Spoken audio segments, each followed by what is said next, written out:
Four electrical and physical science 3 നമ്മുടെ group B C ഗ്രൂപ്പുകളുടെ mathematics കോഴ്സാണ് നമ്മൾ സ്റ്റാർട്ട് ചെയ്യാൻ പോകുന്നത്. അതിന്റെ ഫസ്റ്റ് മൊഡ്യൂൾ ആണ് സ്റ്റാർട്ട് ചെയ്യാൻ പോകുന്നത്. ഇപ്പോൾ നമ്മൾ S1ലും S2ലും ആയിട്ട് നമ്മൾ എന്ത് പഠിച്ചു? ഇതിന്റെ ഫസ്റ്റും സെക്കൻഡും പഠിച്ചു. Maths for electrical and physical science 1ഉം 2ഉം നമ്മൾ പഠിച്ചു. ഈ സെമ്മിൽ നമ്മൾ maths for electrical and physical science 3 ആണ് പഠിക്കാൻ പോകുന്നത്. ഓക്കെ, സോ എല്ലാവരും ഒരു വെക്കേഷൻ ഒക്കെ കഴിഞ്ഞ് S3ന്റെ ക്ലാസ് ഒക്കെ സ്റ്റാർട്ട് ചെയ്യാൻ വേണ്ടി കാത്തിരിക്കും. അപ്പൊ നമ്മൾ ഓരോ ക്ലാസ് പോകുന്നതിനനുസരിച്ച് നിങ്ങൾ കൂടെ തന്നെ പഠിച്ചു പോവാ. അപ്പൊ കൂടെ തന്നെ പഠിച്ചു പോയാൽ ആ എക്സാം ടൈമിലുള്ള ആ ഒരു റഷ് നമുക്ക് ഒഴിവാക്കാൻ പറ്റും. പിന്നെ എന്താന്ന് വെച്ചാൽ ഈ maths for electrical and physical science 3ൽ നമുക്കുള്ളത് ഇന്റഗ്രേഷന്റെ ഒക്കെ കുറെ പോർഷൻസ് ഉണ്ട്. ഫൊറിയർ ഉണ്ട്, കോംപ്ലക്സ് അനാലിസിസ് ഉണ്ട്, ട്രാൻസ്ഫോംസ് ഉണ്ട്, അങ്ങനത്തെ കുറെ സംഭവങ്ങൾ നമുക്ക് വരുന്നുണ്ട്. സോ ഇതൊക്കെ നിങ്ങൾ കൂടെ തന്നെ ചെയ്തു പോയി കഴിഞ്ഞാൽ നിങ്ങൾക്ക് ബുദ്ധിമുട്ട് ഫേസ് ചെയ്യില്ല. ഇല്ലെങ്കിൽ ചിലപ്പോൾ അത് ഇങ്ങനെ പൈൽ ചെയ്ത് വരുന്ന സമയത്ത് ബുദ്ധിമുട്ട് വരും. അവസാനം നിങ്ങൾക്ക് പഠിക്കാൻ പറ്റാണ്ടാവും. ഇന്റഗ്രേഷൻ ഒക്കെ ചെയ്യുന്ന പ്രോബ്ലംസ് ഒന്നും വർക്ക്ഔട്ട് ചെയ്യാതെ പോയി കഴിഞ്ഞാൽ ഒക്കെ പ്രശ്നമാണ്. സോ നിങ്ങൾ ആദ്യം തന്നെ നമ്മുടെ കൂടെ തന്നെ പഠിച്ചു പോവാ, പ്രോബ്ലംസ് ഒക്കെ വർക്ക്ഔട്ട് ചെയ്ത് പോവാ.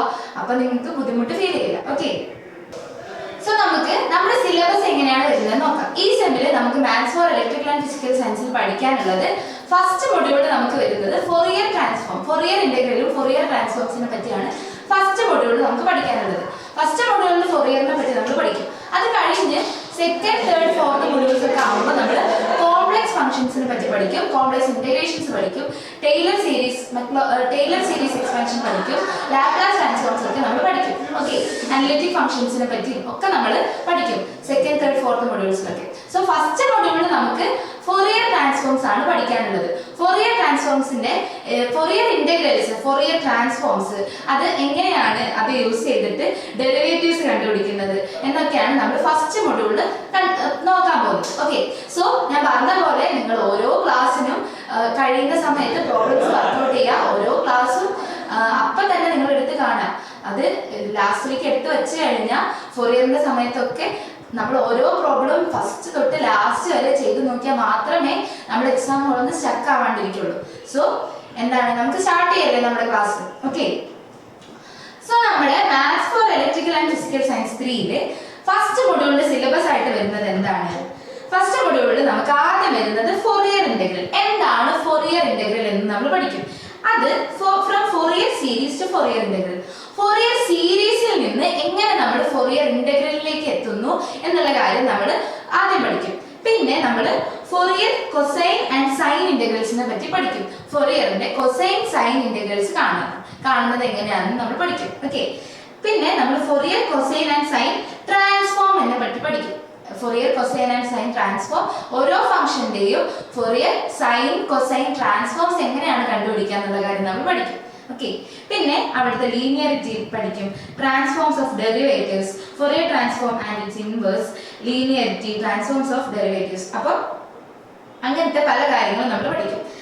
നമ്മൾ ഫൊറിയർ ട്രാൻസ്ഫോംസിന്റെ ലീനിയറിറ്റിയെ പറ്റി നമ്മൾ പഠിക്കും. അതുപോലെ ഡെറിവേറ്റീവ്സിന്റെ ട്രാൻസ്ഫോംസ് എങ്ങനെയാണ് കാണുന്നത് നമ്മൾ പഠിക്കും. ഓക്കെ, അങ്ങനത്തെ പല കാര്യങ്ങളും നമ്മൾ നമ്മുടെ ഫസ്റ്റ് മൊഡ്യൂളിൽ വരുന്നുണ്ട്. ഓക്കെ, സോ ഫസ്റ്റ് മൊഡ്യൂള് വളരെ ഇമ്പോർട്ടന്റ് ആണ്. എല്ലാവരും ക്ലാസ് ശ്രദ്ധിച്ച് കേൾക്കുക. ഓക്കെ, സോ ഞാനിങ്ങനെ ഫൊറിയർ ഇന്റഗ്രൽ എന്നൊക്കെ പറയുന്നുണ്ട്. അപ്പൊ എന്താണ് ആക്ച്വലി ഈ ഫൊറിയർ ട്രാൻസ്ഫോം അല്ലെങ്കിൽ ഫൊറിയർ ഇന്റഗ്രൽ എന്ന് പറഞ്ഞാൽ അറിയോ? നമ്മൾ ഈ ഫൊറിയർ ട്രാൻസ്ഫോം ചെയ്യുന്നത് എന്തിനാന്ന് വെച്ചാൽ കോംപ്ലക്സ് ആയിട്ടുള്ള ഫംഗ്ഷൻസിനെ നമ്മൾ ബ്രേക്ക് ഡൗൺ ചെയ്ത് ഈ കൊസൈൻ സൈൻ പോലെയുള്ള സിമ്പിൾ ഫംഗ്ഷൻസിന്റെ ഫോമിൽ എഴുതുന്നതിനെയാണ് നമ്മൾ എന്ത് ചെയ്യുക? ഫൊറിയർ സീരീസ് റെപ്രസെന്റേഷൻ എന്ന് പറയും. ഓക്കെ, നിങ്ങൾ പണ്ട് പഠിച്ചിട്ടുണ്ടാവും ഫൊറിയർ സീരീസ് റെപ്രസെന്റേഷൻ. നിങ്ങൾ പഠിച്ചിട്ടുണ്ടാവും. ഈ ഫൊറിയർ സീരീസ് റെപ്രസെന്റേഷനിൽ നമ്മൾ എന്താ ചെയ്തിട്ടുള്ളത്? നമ്മൾ കോംപ്ലക്സ് ആയിട്ടുള്ള ഫംഗ്ഷൻസിനെ സിമ്പിൾ സൈൻ കൊസൈൻ ഫംഗ്ഷൻസിന്റെ സംസ് ആയിട്ട് എഴുതും. അതേ സംഭവമാണ് നമ്മൾ ഫൊറിയർ ട്രാൻസ്ഫോമിൽ ചെയ്യുന്നത്. ഫൊറിയർ ട്രാൻസ്ഫോം വളരെയധികം നമ്മൾ യൂസ് ചെയ്യുന്നുണ്ട്. ഈ ഫൊറിയർ ട്രാൻസ്ഫോം കോംപ്ലക്സ് ആയിട്ടുള്ള സിഗ്നൽസിനെ നമ്മൾ സിമ്പിൾ സിഗ്നൽസ് ആക്കിയിട്ട് മാറ്റുന്നതിനാണ് നമ്മൾ ഈ ഫൊറിയർ ട്രാൻസ്ഫോംസ് യൂസ് ചെയ്യുന്നത്. ഓക്കെ, സോ നമുക്ക് നോക്കാം. ഈ ഫൊറിയർ ട്രാൻസ്ഫോംസിന് വളരെയധികം പ്രാക്ടിക്കലി നമ്മൾ അപ്ലൈ ചെയ്യുന്ന ഒരു സംഭവമാണ്. ഇപ്പൊ ഞാൻ ഈ പറയുന്ന ഈ ഒരു സൗണ്ട് ഉണ്ടല്ലോ, ഈ സൗണ്ട് ഡിജിറ്റലി അതിനെ കൺവേർട്ട് ചെയ്യുന്നത് പോലും ഈ ഫൊറിയർ ട്രാൻസ്ഫോംസ് യൂസ് ചെയ്തിട്ടാണ്. ഈ സൗണ്ട് വേവ്സിനെ എന്താക്കും, ഡിജിറ്റൽ സിഗ്നൽസ് ആക്കിയിട്ട് കൺവേർട്ട് ചെയ്യുന്നത് ഈ ഫോറിയർ ട്രാൻസ്ഫോംസ് യൂസ് ചെയ്തിട്ടാണ്. ഓക്കെ, സോ അങ്ങനെ വളരെയധികം ഇന്നത്തെ ഈ ഒരു കാലത്ത് നമ്മൾ യൂസ് ചെയ്യുന്നതാണ് ഈ ഫോറിയർ ട്രാൻസ്ഫോം. ഓക്കെ, സോ ഇതിന്റെ അപ്ലിക്കേഷൻസ് എന്തൊക്കെയാണ് ഫോറിയർ ട്രാൻസ്ഫോംസിന്റെ അപ്ലിക്കേഷൻ എന്ന് നമുക്ക് നോക്കാം. So first application is signal processing. Signal processing, it is used to analyze non-periodic signals by extending the concept of Fourier series. So Fourier series actually use ചെയ്യുന്നത് periodic signals ആണ്. So ഈ periodic signals നിന്ന് non-periodic signalsക്ക് മാറ്റും. അത് നമ്മൾ signal പ്രോസസ്സിങ്ങിന് വേണ്ടിയിട്ട് എന്ത് use ചെയ്യുന്നുണ്ട്, നമ്മുടെ ഫോറിയർ ട്രാൻസ്ഫോം യൂസ് ചെയ്യുന്നുണ്ട്. പീരിയോഡിക് സിഗ്നൽസ് ആയിരിക്കില്ല നമുക്ക് എപ്പോഴും ഉണ്ടാവുക, നോൺ പീരിയോഡിക് ആയിട്ടുള്ള സിഗ്നൽസ് ആയിരിക്കും മിക്കപ്പോഴും നമുക്ക് റിയൽ ലൈഫ് അപ്ലിക്കേഷൻസിൽ വരുന്നത്.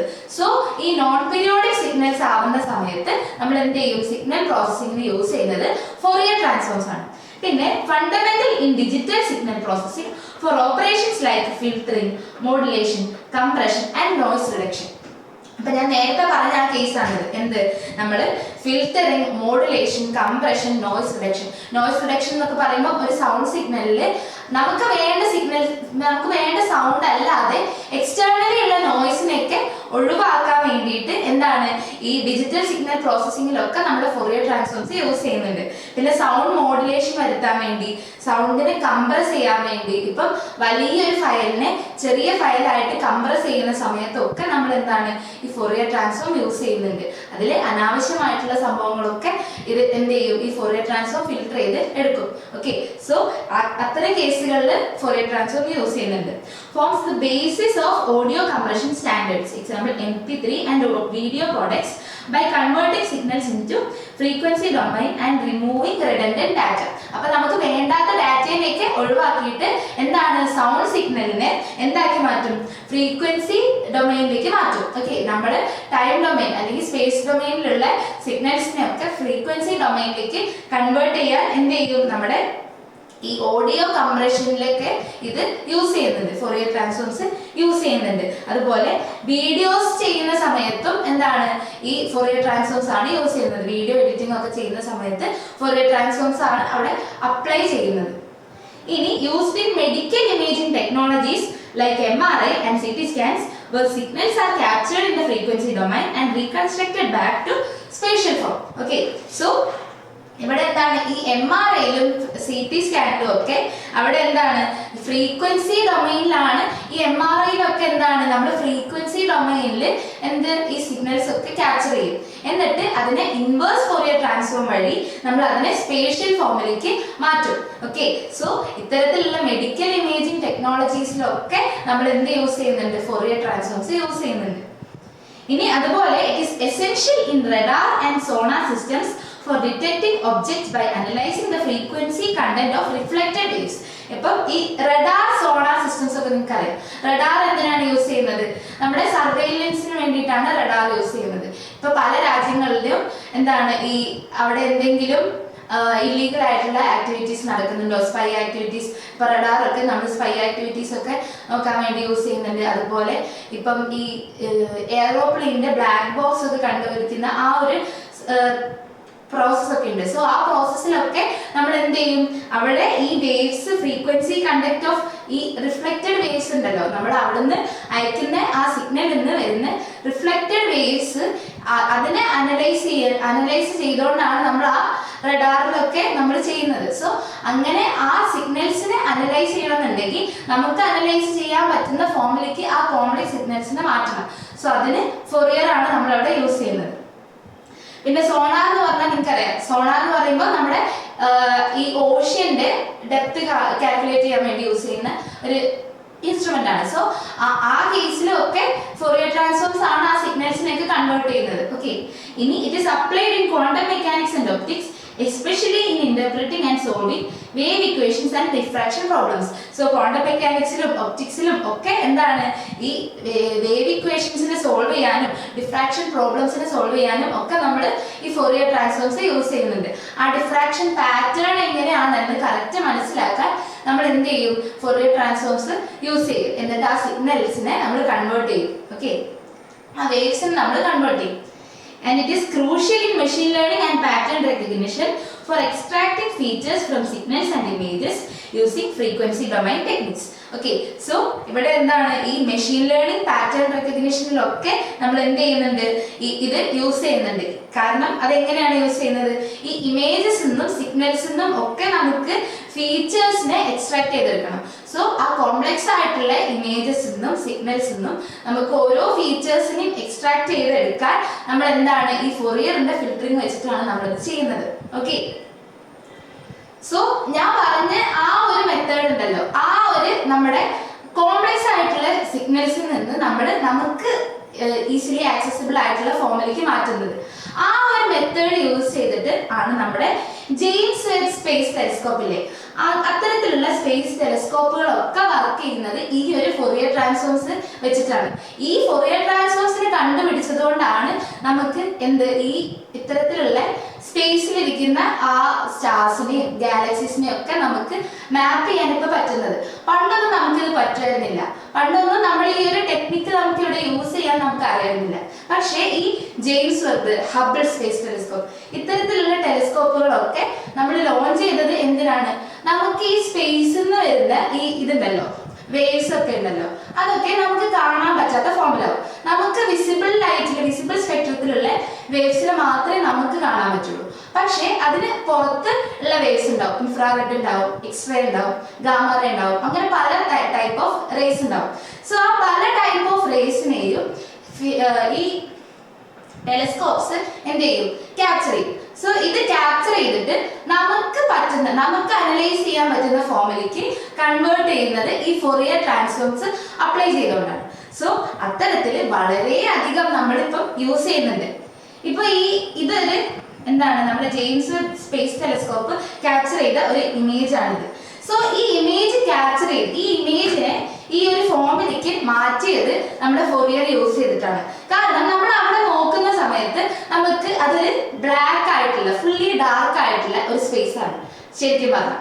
പക്ഷേ അവിടുത്തെ ആ സിഗ്നൽസിനെ ഒക്കെ തമ്മിൽ കൺവേർട്ട് ചെയ്തിട്ടാണ് ഇവിടെ ആ റിഫ്ലക്ഷന്റെ, ആ സിഗ്നൽസിന്റെ പാറ്റേൺ അനലൈസ് ചെയ്ത്, ഞാൻ പറഞ്ഞല്ലോ പാറ്റേൺ അനലൈസ് ചെയ്യാനും ഫീച്ചേഴ്സിനെ എക്സ്ട്രാക്ട് ചെയ്യാനും ഒക്കെ നമ്മൾ ഫൊറിയർ യൂസ് ചെയ്യുന്നുണ്ട്. സോ ആ റിഫ്ലക്റ്റഡ് സിഗ്നൽസിന്റെ പാറ്റേൺ എങ്ങനെയാണെന്ന് അനലൈസ് ചെയ്തിട്ടാണ് ഈ സയന്റിസ്റ്റ് ഒക്കെ ഈ ഇമേജസ് ഒക്കെ ക്രിയേറ്റ് ചെയ്യുന്നത്. സോ ഇത്തരത്തില് പല ഗാലക്സീസിന്റെ ഇമേജ്, നമ്മുടെ മിൽക്കി വേന്റെ ഇമേജ്, ഗാലക്സീസിന്റെ ഇമേജ്, ന്യൂട്രോൺ സ്റ്റാർസിന്റെ ഇമേജ്, അങ്ങനെ പല ഇമേജസും നമ്മളിപ്പോ പല ഫോട്ടോസും ഒരേ സംഭവത്തിന്റെ പല ഫോട്ടോസും, ഒരു ഗാലക്സിന്റെ പല ഫോട്ടോസും നമ്മൾ പല കളേഴ്സിൽ കണ്ടിട്ടുണ്ടാവും. അതെന്താണ്, അത് പല ടൈപ്പ് ഓഫ് ടെലിസ്കോപ്സ് എടുക്കുന്ന ഫോട്ടോസ് ആയതുകൊണ്ടാണ്. എക്സ്റേ ടെലിസ്കോപ്പ് ആവുമ്പോൾ, ഗാമ ടെലിസ്കോപ്പ് ആവുമ്പോൾ, സോ അങ്ങനെ പല ടൈപ്പ് ഓഫ് ടെലിസ്കോപ്പ് അല്ലെങ്കിൽ ക്യാമറാസ് ഒക്കെ എടുക്കുന്ന ഫോട്ടോസിന് പല കളേഴ്സ് ആയിരിക്കും. കാരണം അവരൊക്കെ അബ്സോർബ് ചെയ്യുന്ന ലൈറ്റിന്റെ വേവ് ലെങ്ത്, ആ ഒരു റേസിന്റെ വേവ് ലെങ്ത് മാറ്റം ഉണ്ടാവും. സോ അതിനനുസരിച്ചായിരിക്കും അവർ അതിനെ ട്രാൻസ്ഫോം ചെയ്യുന്നത്. ഓക്കെ, സോ നമ്മുടെ ഈ ജെയിംസ് വെബിലും അങ്ങനെ പല കാര്യങ്ങൾക്കും നമ്മൾ എന്താണ് യൂസ് ചെയ്യുന്നത്, ഈ ഫൊറിയർ ട്രാൻസ്ഫോംസ് ആണ് യൂസ് ചെയ്യുന്നത്.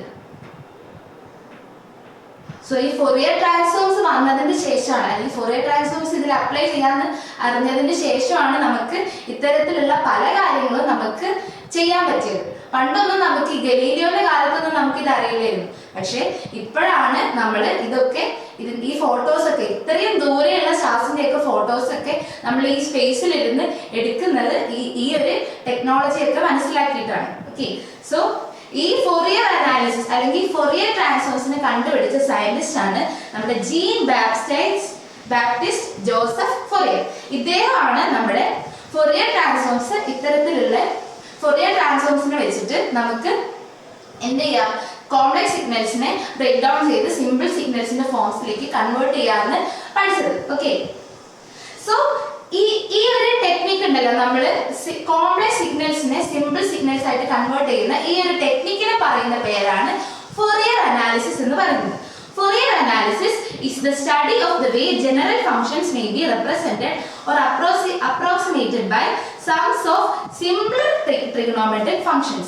അപ്പോൾ കോംപ്ലക്സ് ആയിട്ടുള്ള ജനറൽ ഫംഗ്ഷൻസിനെ സിമ്പിൾ ട്രിഗണോമെട്രിക് ഫംഗ്ഷൻസിന്റെ ഫോമിലേക്ക് എന്താണ് റെപ്രസെന്റ് ചെയ്യുന്ന അല്ലെങ്കിൽ അപ്രോക്സിമേറ്റ് ചെയ്യുന്ന ആ ഒരു ടെക്നിക്കിന് പറയുന്ന പേരാണ് ഫോറിയർ അനാലിസിസ്.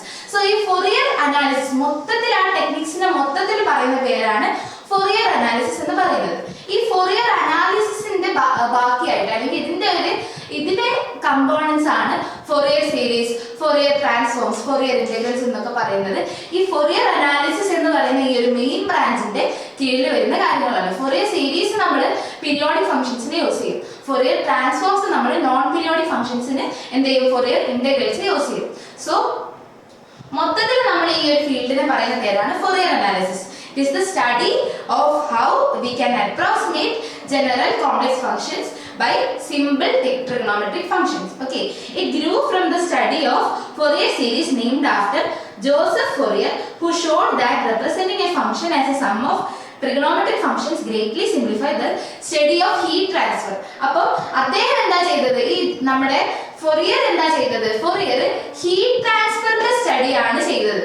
അദ്ദേഹം പണ്ടിത് ഹീറ്റ് ട്രാൻസ്ഫറിനെ പറ്റി പഠിക്കാൻ വേണ്ടിയിട്ടാണ് ഈ ഫോറിയർ സീരീസ് ഇങ്ങനെ നമുക്ക് യൂസ് ചെയ്യാം. Representing A function as trigonometric functions, ഒരു വലിയ ഫംഗ്ഷനെ ട്രിഗണോമെട്രിക് ഫംഗ്ഷൻസിന്റെ ഫോമിൽ നമ്മൾ റെപ്രസെന്റ് ചെയ്ത് കഴിഞ്ഞാൽ നമുക്ക് ഈ ഹീറ്റ് ട്രാൻസ്ഫറിനെ നമുക്ക് സിംപ്ലിഫൈഡ് ആയിട്ട് പഠിക്കാൻ പറ്റും. അദ്ദേഹം അത് ഗ്രീൻ ഹൗസ് എഫക്റ്റിന്റെ കേസിലൊക്കെയാണ് അത് ഇംപ്ലിമെന്റ് ചെയ്തിട്ടുള്ളത്. സോ ഈ ഗ്രീൻ ഹൗസ് എഫക്റ്റിൽ എങ്ങനെയാണ് ഹീറ്റ് ട്രാൻസ്ഫർ നടത്തുന്നതെന്നൊക്കെ അദ്ദേഹം ആ കേസിലാണ് പഠിച്ചത്. സോ അങ്ങനെ ആ ഒരു കേസിൽ നമുക്ക് ഇങ്ങനെ എന്താ സിമ്പിൾ ട്രിഗണോമെട്രിക് ഫംഗ്ഷൻസ് ആയിട്ട് ഫംഗ്ഷൻസിനെ റെപ്രസെന്റ് ചെയ്ത് കഴിഞ്ഞാൽ നമുക്ക് ഈസി ആയിട്ട് അനലൈസ് ചെയ്യാൻ പറ്റും എന്ന് അദ്ദേഹം മനസ്സിലാക്കി. സോ അങ്ങനെയാണ് ഈ ഒരു ഫോറിയർ അനാലിസിസിന് എന്താണ് തുടക്കം വരുന്നത്. ഓക്കെ, സോ നമുക്ക് ഞാൻ പറഞ്ഞു ഫോറിയർ സീരീസ് ആയിട്ട് ഫോറിയർ സീരീസ് നമ്മൾ യൂസ് ചെയ്യുന്നത് പീരിയോഡിക് ഫംഗ്ഷൻസിനാണ്. പക്ഷെ ഫോറിയർ ഇന്റഗ്രൽ യൂസ് ചെയ്യുന്നത് നോൺ പീരിയോഡിക് ഫംഗ്ഷൻസിനാണ്. അപ്പൊ എന്താണ് ഈ പീരിയോഡിക് ഫംഗ്ഷൻസ് എന്ന് നമുക്ക് നോക്കാം. സോ പീരിയോഡിക് ഫംഗ്ഷൻസ് എന്ന് പറയുന്നത് A function is periodic of period L if f of x plus L equal to f of x for all x in the domain of f. So എന്താണ് periodic functions എന്ന് പറഞ്ഞാൽ f of x plus l equal to f of x. ഒരു period l നമുക്കുണ്ടെങ്കിൽ അല്ലെങ്കിൽ ഒരു period പിയോ എല്ലോ ആണ് നമ്മുടെ പീരിയഡ് എങ്കിൽ ആ പീരിയഡ് കഴിഞ്ഞാലും ആ ഫംഗ്ഷൻ നമുക്ക് കിട്ടും. ഇപ്പം ഫോർ എക്സാമ്പിൾ ഈ ഒരു ഗ്രാഫ് നിങ്ങൾ നോക്കുക. ഈ ഒരു ഗ്രാഫിന്റെ പീരിയഡ് 0 to ഇവിടെ വരെയാണ് ഈ ഗ്രാഫ് വരുന്നത്. സോ ഈ ഒരു സൈക്കിൾ ഉണ്ടല്ലോ, ഈ വേവിന്റെ ഒരൊറ്റ സൈക്കിൾ ഇവിടെ നിന്ന് സ്റ്റാർട്ട് ചെയ്ത് ഈ ഒരു 0 എന്ന് പറഞ്ഞ പോയിന്റ് നിന്ന് സ്റ്റാർട്ട് ചെയ്ത് തിരിച്ച് അതേ ഫോമിലേക്ക് തന്നെ പോസിറ്റീവ് ഡയറക്ഷനിൽ പോയി പിന്നെ നെഗറ്റീവിൽ പോയി അതേ ഫോമിൽ തന്നെ തിരിച്ചെത്തി പിന്നെ അടുത്ത സൈക്കിൾ സ്റ്റാർട്ട് ചെയ്യുന്നതിന്റെ മുന്നേ ഉള്ള ഈ പോയിന്റ്, ഈ സ്റ്റാർട്ടിങ് തൊട്ട് ഈ പോയിന്റ് വരെയുള്ള ഈ ഒരു ലെങ്ത്തിനെയാണ് നമ്മൾ പീരിയഡ് എന്ന് പറയുക. സോ ഈ പീരിയഡ് കഴിഞ്ഞിട്ടും നമുക്ക് അതേ ഫംഗ്ഷൻ ആണ് കിട്ടുന്നതെങ്കിൽ അതിനെ നമ്മൾ പറയുന്ന പേരാണ് പീരിയോഡിക് ഫംഗ്ഷൻ. അതാണ് ഈ f of x plus p equal to f of x എന്ന് പറയുന്നത്, അല്ലെങ്കിൽ f of x plus l is equal to f of x എന്ന് പറയുന്നത്. അതാണ് ഒരു പീരിയഡ് കഴിഞ്ഞിട്ടും അല്ലെങ്കിൽ ഒരു പെർട്ടിക്കുലർ ലെങ്ത് കഴിഞ്ഞിട്ടും നമുക്ക് അതേ ഫംഗ്ഷൻ തന്നെയാണ് കിട്ടുന്നതെങ്കിൽ അതിനെ നമ്മൾ പറയുന്ന പേരാണ് പീരിയോഡിക് ഫംഗ്ഷൻ. ഓക്കെ, ആ പീരിയഡിന്റെ ലെങ്ത്തിനെയാണ് നമ്മൾ ലെങ്ത് ഓഫ് ദ പീരിയഡ് എന്ന് പറയുക. ആ ഒരു പി എന്ന് പറയുന്നത് നമ്മുടെ ഇതിന്റെ ലെങ്ത്, ഈ ഒരു ഫസ്റ്റ് സൈക്കിളിന്റെ ലെങ്ത് എന്താണോ അതേ സൈക്കിൾ തന്നെ ആയിരിക്കും എപ്പോഴും റിപ്പീറ്റ് ചെയ്ത് വരിക. സോ ഈ ഫസ്റ്റ് സൈക്കിളിന്റെ ലെങ്ത്തിനെയാണ് നമ്മൾ എന്ത് പറയാ? പീരിയഡ് എന്ന് പറയാം. ആ ഒരു പീരിയോഡിക് ഫംഗ്ഷന്റെ പീരിയഡ് എന്ന് പറയുന്നത് ഈ ഫസ്റ്റ് സൈക്കിളിന്റെ ലെങ്ത്തിനെയാണ്. ഇതിപ്പോ നമ്മൾ സാധാരണ കാണുന്ന ഒരു വേവ് ആണ്. ഇനി ഇങ്ങനെ ഒരു വേവ് ആണെങ്കിൽ, ഇങ്ങനെയുള്ള ഒരു കോംപ്ലക്സ് വേവ് ആണെങ്കിൽ ഈ വേവ് നോക്കുക. ഈ വേവിന്റെ periodic function of period P ഇവിടെ തൊട്ട് ഈ പോയിന്റ് തൊട്ട് ഈ പോയിന്റ് വരെ, ഈ പോയിന്റ് തൊട്ട് ഈ പോയിന്റ് വരെ എന്താണ്? പീരിയഡ് പി ആണ്. കാരണം ഇവിടെയും ഈ ഫംഗ്ഷന് ഒരേ ഫോം ആണ്. ഇവിടുന്ന് അങ്ങോട്ട് പിന്നെയും ഇതേ രീതിയിൽ വരും, പിന്നെ ഇതേ രീതിയിൽ. സോ ഇത് എന്താണ്? ഇതും ഒരു പീരിയോഡിക് ഫംഗ്ഷൻ ആണ്, ഇതും ഒരു പീരിയോഡിക് ഫംഗ്ഷൻ ആണ്. ഇതിന്റെ പീരിയഡ് പി ആണ്. ഓക്കെ, സോ അതാണ് പീരിയോഡിക് ഫംഗ്ഷൻ. സോ ഇങ്ങനത്തെ പീരിയോഡിക് ഫംഗ്ഷൻസിന്റെ കേസിലാണ് നമ്മൾ ഫൊറിയർ സീരീസ് കാൽക്കുലേറ്റ് ചെയ്യുന്നത്. സോ ഇത്തരത്തിൽ റിപ്പീറ്റ് ചെയ്ത് വരാത്ത കേസുകളിലാണ് നമ്മൾ എന്ത് യൂസ് ചെയ്യുന്നത്? ഫൊറിയർ ഇന്റഗ്രൽസ് യൂസ് ചെയ്യുന്നത്. ഓക്കെ, സോ അതുപോലെ ഈ ഫൊറിയർ സീരീസ് അല്ലെങ്കിൽ ഫൊറിയർ ഇന്റഗ്രൽസ് നമുക്ക് പഠിക്കുന്നതിന് മുന്നേ നമ്മൾ അറിഞ്ഞിരിക്കേണ്ട വേറൊരു കൺസെപ്റ്റ് ആണ് ഓർത്തോഗണൽ ഫംഗ്ഷൻസ് എന്ന് പറയുന്നത്. ഓക്കെ, സോ എന്താണ് ഓർത്തോഗണൽ ഫംഗ്ഷൻസ് എന്ന് പറയുന്നത്? Functions f of x and g of x are orthogonal. രണ്ട് ഫംഗ്ഷൻസ് എപ്പോഴാണ് ഓർത്തോഗണൽ ആവുന്നത്? if integral a to b f of x g of x dx is equal to 0. അതായത് ആ രണ്ട് ഫംഗ്ഷൻസിന്റെയും integral value multiply ചെയ്തിട്ടുള്ള integral value 0 ആവുന്ന കേസിലാണ് നമ്മൾ രണ്ട് ഫംഗ്ഷൻസ് ഓർത്തോഗണൽ ആവുന്നത് എന്ന് പറയും. ഓക്കെ, ഇത് ഇന്നർ പ്രൊഡക്റ്റ് സ്പേസ്, ഇന്നർ പ്രൊഡക്ട്സിന്റെ ഓർത്തോഗണാലിറ്റി നിങ്ങൾ കേട്ടിട്ടുണ്ടാവും. ഇന്നർ പ്രൊഡക്റ്റ് എപ്പോഴാണ് ഓർത്തോഗണൽ ആവുന്നത്? ആ ഒരു രണ്ട് ഫംഗ്ഷൻസ് വെക്റ്റർ സ്പേസിൽ എപ്പോഴാണ് ഓർത്തോഗണൽ ആവുന്നത്? രണ്ട് ഫംഗ്ഷൻസ് വെക്റ്റർ സ്പേസിൽ ഓർത്തോഗണൽ ആവണമെങ്കിൽ, അല്ലെങ്കിൽ രണ്ട് വെക്റ്റേഴ്സ് വെക്റ്റർ സ്പേസിൽ ഓർത്തോഗണൽ ആവുന്നുണ്ടെങ്കിൽ ആ രണ്ട് വെക്റ്റേഴ്സിന്റെയും ഇന്നർ പ്രൊഡക്റ്റ് 0 ആവുന്ന ടൈമിലാണ് നമ്മൾ എന്ത് പറയാം? ഫോർ വെക്റ്റേഴ്സിന്റെ കേസിൽ ആ രണ്ട് വെക്റ്റേഴ്സ് v1 ഉം v2 എന്ന് പറയുന്ന രണ്ട് വെക്റ്റേഴ്സ് ഉണ്ടെങ്കിൽ ഈ v1ന്റെയും v2ന്റെയും ഇന്നർ പ്രൊഡക്റ്റ് 0 ആവുന്ന സമയത്താണ് നമ്മൾ എന്ത് പറയാ? ആ രണ്ട് വെക്റ്റേഴ്സും ഓർത്തോഗണൽ ആണെന്ന് പറയാം. ഓക്കെ, ഇന്നർ പ്രൊഡക്റ്റ് 0 ആവുന്ന സമയത്താണ് ആ രണ്ട് വെക്റ്റേഴ്സും ഓർത്തോഗണൽ ആണെന്ന് പറയാം. സോ ഇത് നമുക്ക് എന്താണ്? ഇവിടെ നമുക്ക് ഇപ്പൊ നമ്മൾ ആ വെക്റ്റേഴ്സിന് നമ്മൾ ഫംഗ്ഷൻസിലേക്ക് കടന്നു. സോ ഫംഗ്ഷൻസിന്റെ സ്പേസിൽ നമുക്ക് നമ്മൾ എപ്പോഴാണ് ഓർത്തോഗണൽ ആണെന്ന് പറയാ? ഫംഗ്ഷൻസിന്റെ integral a to b f of x g of x dx is equal to 0. ആ രണ്ട് ഫംഗ്ഷൻസിന്റെയും പ്രൊഡക്റ്റിന്റെ ഇന്റഗ്രൽ 0 ആവുന്ന സമയത്താണ് നമ്മൾ എന്ത് പറയാ? ആ ഫംഗ്ഷൻസ് ഓർത്തോഗണൽ ആണ് എന്ന് പറയാം. ഓക്കെ,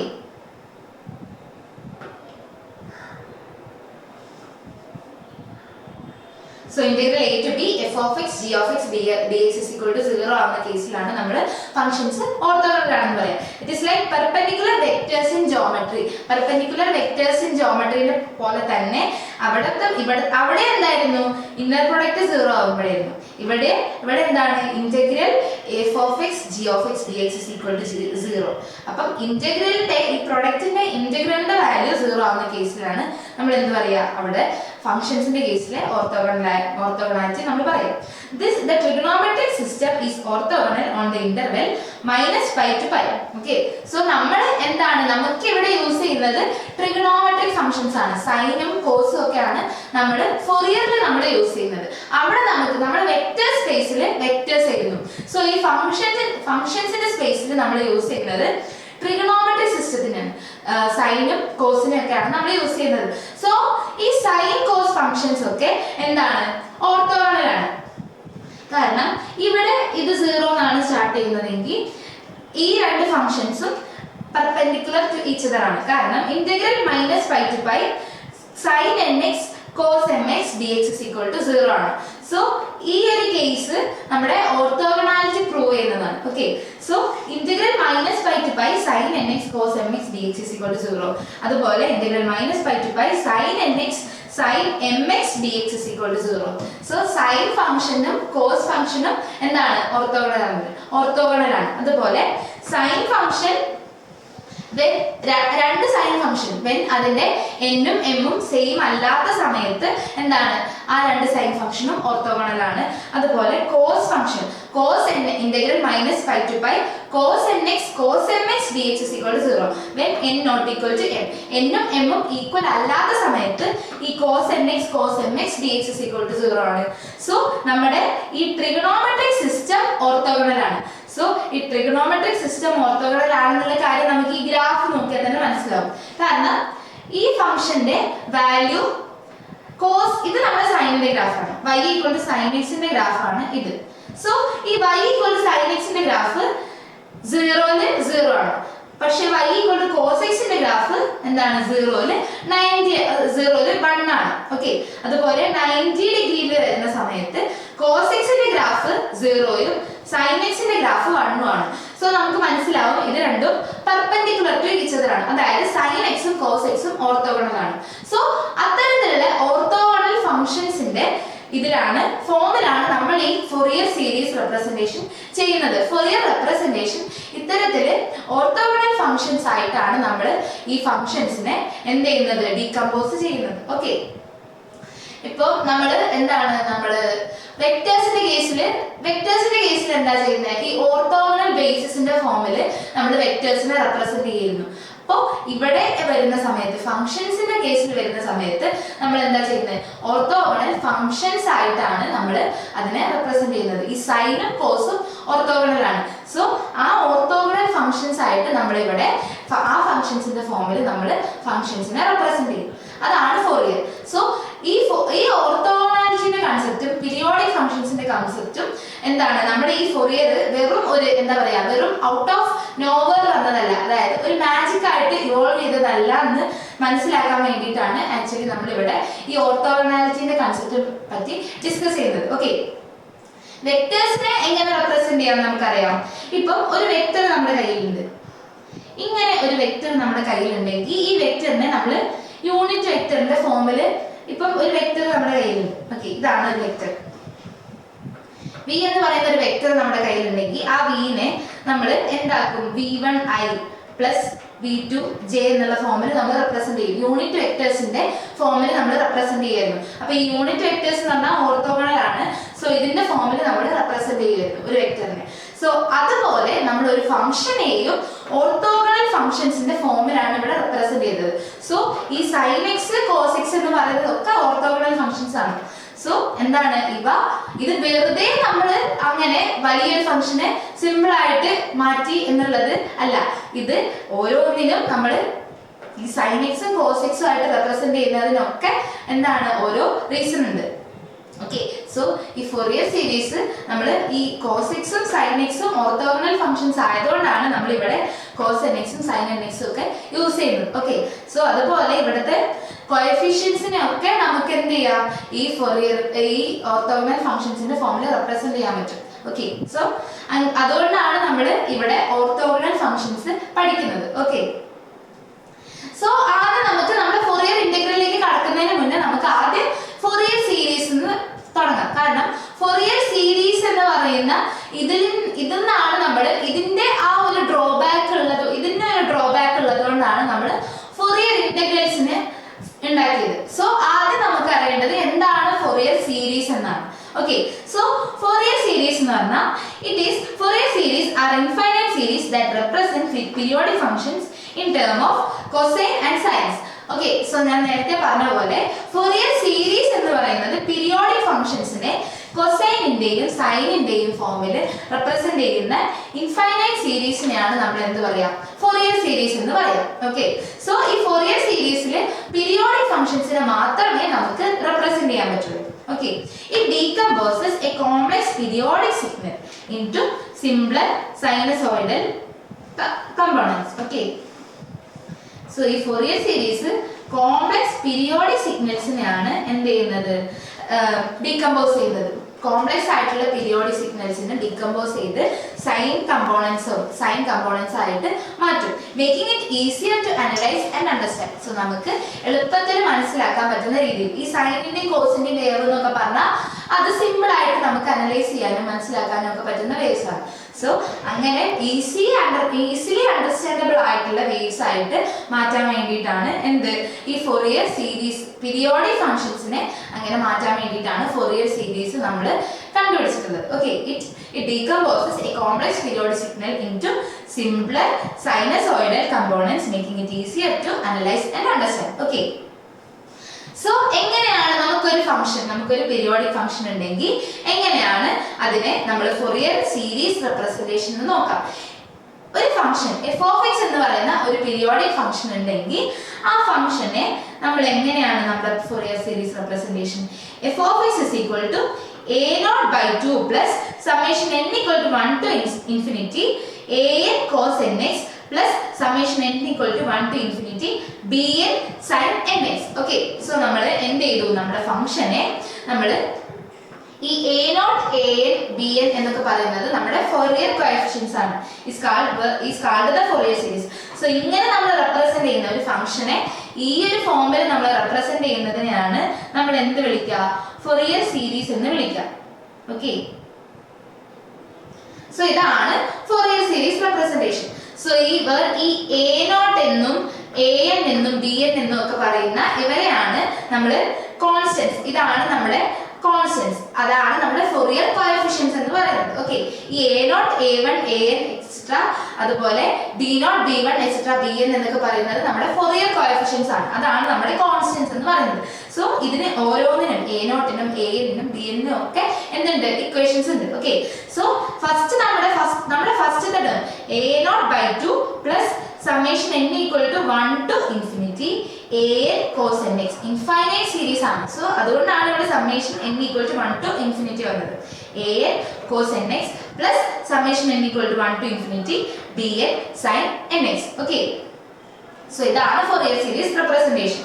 ഇനി a periodic function f of x can be expanded into Fourier series. ഒരു periodic ഫംഗ്ഷനെ നമുക്ക് Fourier series ആയിട്ട് എക്സ്പാൻഡ് ചെയ്യാൻ പറ്റും. ഓക്കെ, സോ ഇതിലെ ഓരോ ടേംസ് എന്താണെന്ന് നമുക്ക് നോക്കാം. ഈ ഫസ്റ്റത്തെ നമുക്ക് ഇതിലെ ആദ്യത്തെ ടേം എന്താ? a0/2. നമ്മുടെ Fourier സീരീസിലെ നമ്മുടെ ആദ്യത്തെ ടേം a0/2 ആണ്.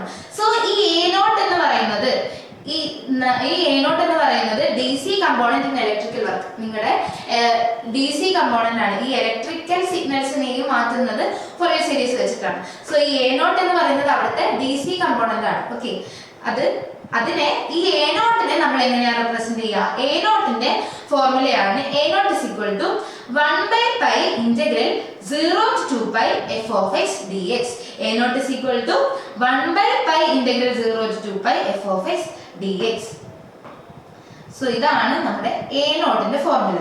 നമ്മുടെ ഫൊറിയർ സീരീസിലെ a0 കണ്ടുപിടിക്കാനുള്ള ഫോർമുലയാണ് 1/pi integral 0 to 2 pi f of x dx എന്ന് പറയുന്നത്. ഓക്കെ, സോ ഫസ്റ്റ് ടേം, നമ്മുടെ ഫസ്റ്റ് ടേമിനെ ഇങ്ങനെ മാത്രം എഴുതിയാൽ പോരല്ലോ. ഈ a0ഉം an ഉം bn ഉം ഒക്കെ എന്താണെന്ന് നമുക്ക് അറിയണം. ഓക്കെ, സോ എന്താണ് a0? a0 is equal to a0 എന്ന് പറയുന്നത് സിമ്പിൾ ആണ്. a0 is equal to 1/pi integral 0 to 2 pi f of x dx. Okay, so a0ൽ ആരില്ല? a0ന്റെ ഇന്റഗ്രലിൽ കോസും സൈനും ഒന്നുമില്ല. ഇനി ബാക്കി ടേംസിലാണ് നമുക്ക് കോസും സൈനും ഒക്കെ വരുന്നത്. an-ലും bn-ലും ആണ് കോസും സൈനും ഒക്കെ ഇന്റഗ്രലിന്റെ ഉള്ളിൽ വരുന്നത്. Okay, so A component at the fundamental frequency. So ഇതിലെ ഈ സീരീസിൽ എന്തൊക്കെയുണ്ട്? ഫസ്റ്റ് നമുക്കൊരു കോൺസ്റ്റന്റ് ടേം a0 ഉണ്ട്. ഇനി അടുത്തതായിട്ട് a component at the fundamental frequency determined by the values a1 b1. Okay, so fundamental ഫ്രീക്വൻസിയിൽ നമുക്ക് വേറൊരു കമ്പോണന്റ് ഉണ്ട്. ഈ n-ന്റെ വാല്യൂ 1 ആവുന്ന സമയത്ത് നമുക്ക് എന്താണ്? a1 cos x. So fundamental ഫ്രീക്വൻസിയിൽ നമുക്ക് ഈ a1 b1ല്, കാരണം ഈ an കാണാനുള്ള ഫോർമുലയാണിത്, ഇതാണ് bn കാണാനുള്ള ഫോർമുല. സോ ഈ a1 b1 ഒക്കെ നമുക്ക് a1 b1 ആവുന്ന സമയത്ത് അത് ഫണ്ടമെന്റൽ ഫ്രീക്വൻസിയിലാണ്. സോ ഫണ്ടമെന്റൽ ഫ്രീക്വൻസിയിൽ എന്തുണ്ട്? a1ന്റെയും b1ന്റെയും ഉണ്ട്, a1ന്റെയും b1ന്റെയും കമ്പോണൻസ് ഉണ്ട്.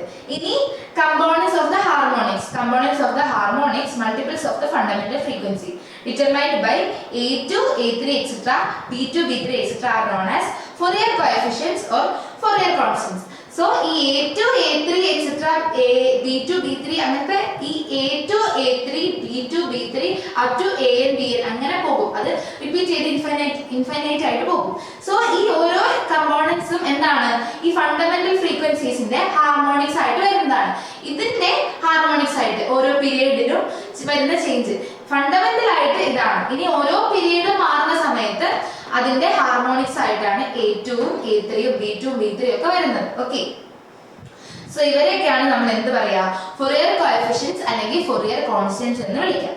ഓക്കെ, സോ ഈ a0 കാണാനുള്ള ഫോർമുലയാണ് 1/pi integral 0 to 2 pi f of x dx.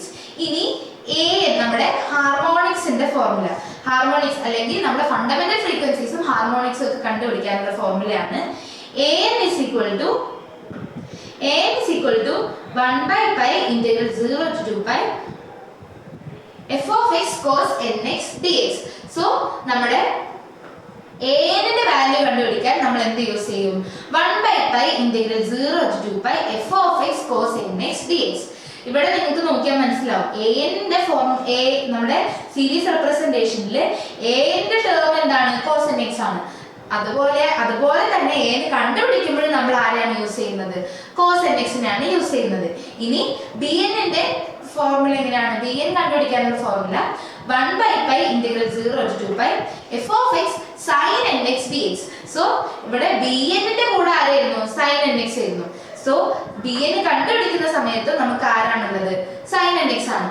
Okay, so ഞാൻ നേരത്തെ പറഞ്ഞു ഈ cos nx ഉം sin nx ഉം ഒക്കെ ഓർത്തോഗണൽ ഫങ്ഷൻസ് ആയതുകൊണ്ടാണ് നമുക്ക് ഇവിടെ അതിനെ യൂസ് ചെയ്തത്. ഇതിപ്പോ ആ വെക്ടറിന്റെ കേസിൽ വരുന്ന അതുപോലെയാണ് ഈ റെപ്രസെന്റേഷൻ വന്നിട്ടുള്ളത് അല്ലേ? സോ അതേ രീതിയിൽ തന്നെയാണ് നമ്മൾ ഇവിടെയും എന്താണ് ആ ഫങ്ഷൻസിനെയാണ് നമ്മൾ ആ ഓർത്തോഗണൽ ഫങ്ഷൻസിനെയാണ് നമ്മൾ a എന്ന് കാണാനും b എന്ന് കാണാനും ഒക്കെ യൂസ് ചെയ്തിട്ടുള്ളത്. Okay, so a is equal to 1/π integral 0 to 2π f of x cos nx dx. bn is equal to 1/π integral 0 to 2π f of x sin nx dx. Okay, so a naught കണ്ടുപിടിക്കാനുള്ള formula ആയിരുന്നു 1/π integral 0 to 2π f of x dx. So a naught എന്ന് പറയുന്നത് അവിടുത്തെ constant ആണ്. a നോട്ടില് അവിടെ എന്തില്ല? ആ constant ടേമിൽ നമുക്ക് കോസും സൈനും ഒന്നും വരുന്നില്ല.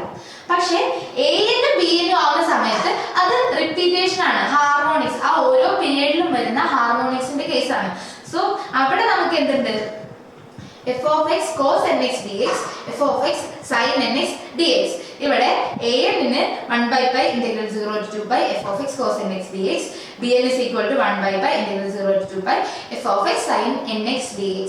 സോ ഇവിടെ നമുക്ക് കോസും സൈനും ഉണ്ട്. ഓക്കെ, സോ ഈ ഫോർമുലാസ് ഒക്കെ നിങ്ങൾ എന്തായാലും ഓർത്ത് വെക്കുക. ഫോറിയർ സീരീസിന്റെ ഫോർമുലാസ് ആണത്, ഇന്റഗ്രലിന്റെ അല്ല സീരീസ്.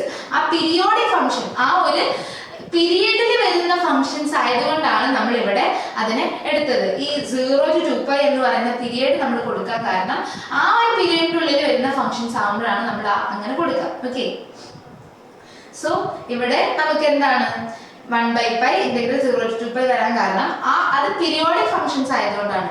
ഇനി നോൺ പീരിയോഡിക് ഫംഗ്ഷൻസ് വരുന്ന കേസിലാണ് നമുക്ക് ഇന്റഗ്രൽസ് വരിക. സോ ഇങ്ങനെ പീരിയഡ്സ് തന്നിട്ടുണ്ടെങ്കിൽ നിങ്ങൾ മനസ്സിലാക്കുക അത് ഫോറിയർ സീരീസിന്റെ കേസിലായിരിക്കും. ഓക്കെ, സോ ഇതാണ് Fourier series representation. Fourier series ആയിട്ട് നമ്മൾ എങ്ങനെ ഒരു ഫംഗ്ഷനെ റെപ്രസെന്റ് ചെയ്യും? a0/2 plus summation n equal to 1 to infinity an cos nx plus summation n equal to 1 to infinity bn sin nx. So ഇതാണ് ഒരു ഫംഗ്ഷന്റെ Fourier series representation where a0 is equal to 1/π integral 0 to 2π f of x dx and an is equal to 1/π integral 0 to 2π f of x cos nx dx and bn is equal to 1/π integral 0 to 2π f of x sin nx dx. Okay, അപ്പൊ നിങ്ങൾക്ക് മനസ്സിലായോ എന്തുകൊണ്ടാണ് നമ്മൾ ഈ Fourier series ആയിട്ട് represent ചെയ്യുന്നതെന്നും എങ്ങനെയാണ് നമ്മൾ ഒരു ഫംഗ്ഷനെ ഫോറിയർ സീരീസ് റെപ്രസെന്റ് ചെയ്യുന്നതെന്നും ഒക്കെ. സോ നമുക്ക് ഇനി വരുന്നത് ഡിറിച്ലെറ്റ്സ് കണ്ടീഷൻ ഫോർ ഫോറിയർ സീരീസ് ആണ്. ഈ ഫോറിയർ സീരീസ് ആയിട്ട് നമ്മൾ റെപ്രസെന്റ് ചെയ്യണമെങ്കിൽ ആ ഫംഗ്ഷന് സാറ്റിസ്ഫൈ ചെയ്യുന്ന കുറച്ച് കണ്ടീഷൻസ് ഉണ്ട്.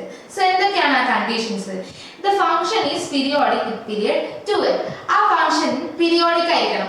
ഒരു ഫംഗ്ഷൻ എന്താണ് ഫോറിയർ സീരീസ് ആയിട്ട് റെപ്രസെന്റ് ചെയ്യണമെന്നുണ്ടെങ്കിൽ നമുക്ക് ആ function it must B periodic with period 2l. ഒരു 2l പീരിയഡ് അല്ല, പീരിയഡ് ലെങ്ത് 2l ആയിട്ടുള്ള ഒരു ഫംഗ്ഷൻ നമുക്ക് ഉണ്ടായിരിക്കണം. ഓക്കെ, സോ അത്തരത്തിലുള്ള ഒരു പീരിയോഡിക് ഫംഗ്ഷൻ ആണെങ്കിൽ മാത്രമേ നമുക്ക് അതിനെ ഫോറിയർ സീരീസ് ആയിട്ട് റെപ്രസെന്റ് ചെയ്യാൻ പറ്റുള്ളൂ. ഇനി the function has finite number of discontinuities. അതിന് എന്താണ് ഫൈനൈറ്റ് നമ്പർ ഓഫ് ഡിസ്കണ്ടിന്യൂറ്റീസ് ഉള്ള ഒരു ഫംഗ്ഷൻ ആണെങ്കിൽ നമുക്ക് എന്ത് ചെയ്യാം? അതിനെ എന്താക്കി എഴുതാം? ഫോറിയർ സീരീസ് ആയിട്ട് റെപ്രസെന്റ് ചെയ്യാം. ഇൻഫൈനൈറ്റ് ഡിസ്കണ്ടിന്യൂറ്റീസ് ഉണ്ടാകുന്ന സമയത്ത് നമുക്ക് ഫോറിയർ സീരീസ് ആയിട്ട് റെപ്രസെന്റ് ചെയ്യാൻ പറ്റില്ല എന്നാണ് ഡിറിച്ലെറ്റ് കണ്ടീഷൻ പറയുന്നത്. പിന്നെ function has finite number of maxima and minima. അപ്പം ഈ ഫംഗ്ഷന് ഫൈനൈറ്റ് നമ്പർ ഓഫ് മാക്സിമയും മിനിമയും ഉണ്ടായിരിക്കണം. ഇൻഫൈനൈറ്റ് ആയിട്ട് നമുക്ക് മാക്സിമം മിനിമ പോവരുത്. സോ അങ്ങനെ പോകുന്ന സമയത്ത് നമുക്ക് ഓവർലാപ്പിംഗ് ഒക്കെ വരാൻ സാധ്യതയുണ്ട്. സോ അങ്ങനെ സിഗ്നൽസിന്റെ ഓവർലാപ്പിംഗ് ഒക്കെ ഒഴിവാക്കാൻ വേണ്ടി function has maximum number of finite number of maxima and minimum. അതുപോലെ function is absolutely integrable over one period. So ഈ ഫംഗ്ഷനെ നമുക്ക് ഒരു പീരിയഡിൽ ആബ്സല്യൂട്ട്ലി ഇന്റഗ്രബിൾ ആയിട്ട് ചെയ്യാൻ പറ്റണം. അതുപോലെ function is single valued and bounded. Function എന്തായിരിക്കണം? ഒരു പീരിയഡിന്റെ ഉള്ളിൽ it must be single valued and bounded. Single വാല്യൂഡും ആയിരിക്കണം ബൗണ്ടഡും ആയിരിക്കണം. സോ അതുപോലെ അതെന്തിനാണ് ഈ ഓവർലാപ്പിംഗ് ഒക്കെ ഒഴിവാക്കാൻ വേണ്ടിയിട്ടാണ് ഈ ഒരു കേസ്. സോ നമ്മുടെ ഫംഗ്ഷൻ ഈ കുറച്ച് കണ്ടീഷൻസ് ഒക്കെ സാറ്റിസ്ഫൈ ചെയ്യുന്നുണ്ടെങ്കിലാണ് ഒരു ഫംഗ്ഷനെ നമ്മൾ ഫോറിയർ സീരീസ് ആയിട്ട് റെപ്രസെന്റ് ചെയ്യുന്നത്. ഓക്കെ, സോ നമുക്ക് എന്താണ് ഒരു ഫംഗ്ഷന്റെ ഫോറിയർ സീരീസ് റെപ്രസെന്റേഷൻ നമുക്ക് ചെയ്തു നോക്കാം. Find the Fourier series representing f of x equal to 2x, 0 less than x less than 2 pi and sketch its graph from x equal to minus 4 pi to x equal to 4 pi. So നമുക്ക് എന്ത് ചെയ്യാം, ഒരു ഫംഗ്ഷന്റെ Fourier series representation ചെയ്തു നോക്കാം. So നമുക്ക് ഇവിടെ തന്നിട്ടുള്ള ഫംഗ്ഷൻ എന്താണ്, f of x equal to x. f of x equal to x എന്ന് പറയുന്ന function f of x equal to x when 0 less than x less than 2 pi. Okay, so ഈ ഒരു പീരിയഡിന്റെ ഉള്ളിൽ f of x equal to x എന്ന് പറയുന്ന ഫംഗ്ഷന്റെ Fourier series representation നമുക്ക് നടത്താം. ഓക്കെ, സോ നമുക്ക് നോക്കാം എങ്ങനെയാണ് ഈ ഫംഗ്ഷന്റെ ഫോറിയർ സീരീസ് റെപ്രസെന്റേഷൻ ചെയ്യാം.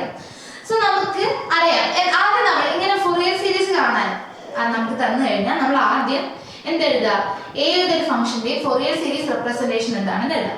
f of x equal to a0/2 plus summation n equal to 1 to infinity an cos nx plus summation n is equal to 1 to infinity bn sin nx. ഇതാണ് ഒരു ഫംഗ്ഷന്റെ Fourier series representation എന്ന് പറയുന്നത്. Okay, so ഈ Fourier series റെപ്രസെന്റേഷനിലെ ഓരോ ടേംസും a നോട്ടും a എന്നും b എന്നും ഒക്കെ നമുക്ക് കണ്ടുപിടിക്കണം. എങ്കിൽ മാത്രമേ നമുക്ക് ആ ഫംഗ്ഷനെ ഈ ഒരു ഫോമിൽ എഴുതാൻ പറ്റുള്ളൂ. ഓക്കെ, സോ നമുക്ക് ഓരോന്നായിട്ട് കണ്ടുപിടിക്കാം. ആദ്യം നമുക്ക് വേണ്ടത് എന്താണ്, a നോട്ട് വേണം. സോ ആദ്യം വേണ്ടത് a നോട്ട് ആണ്. a നോട്ടിന്റെ ഫോർമുല എന്താണെന്ന് നമ്മൾ പഠിച്ചത് 1/π integral 0 to 2π f of x cos nx dx. ഇതാണ് നമ്മുടെ a നോട്ട് കണ്ടുപിടിക്കാനുള്ള ഫോർമുല. സോ ഈ ഫോർമുലയിൽ നമ്മൾ ഈ ഫംഗ്ഷനെ സബ്സ്റ്റിറ്റ്യൂട്ട് ചെയ്യാം.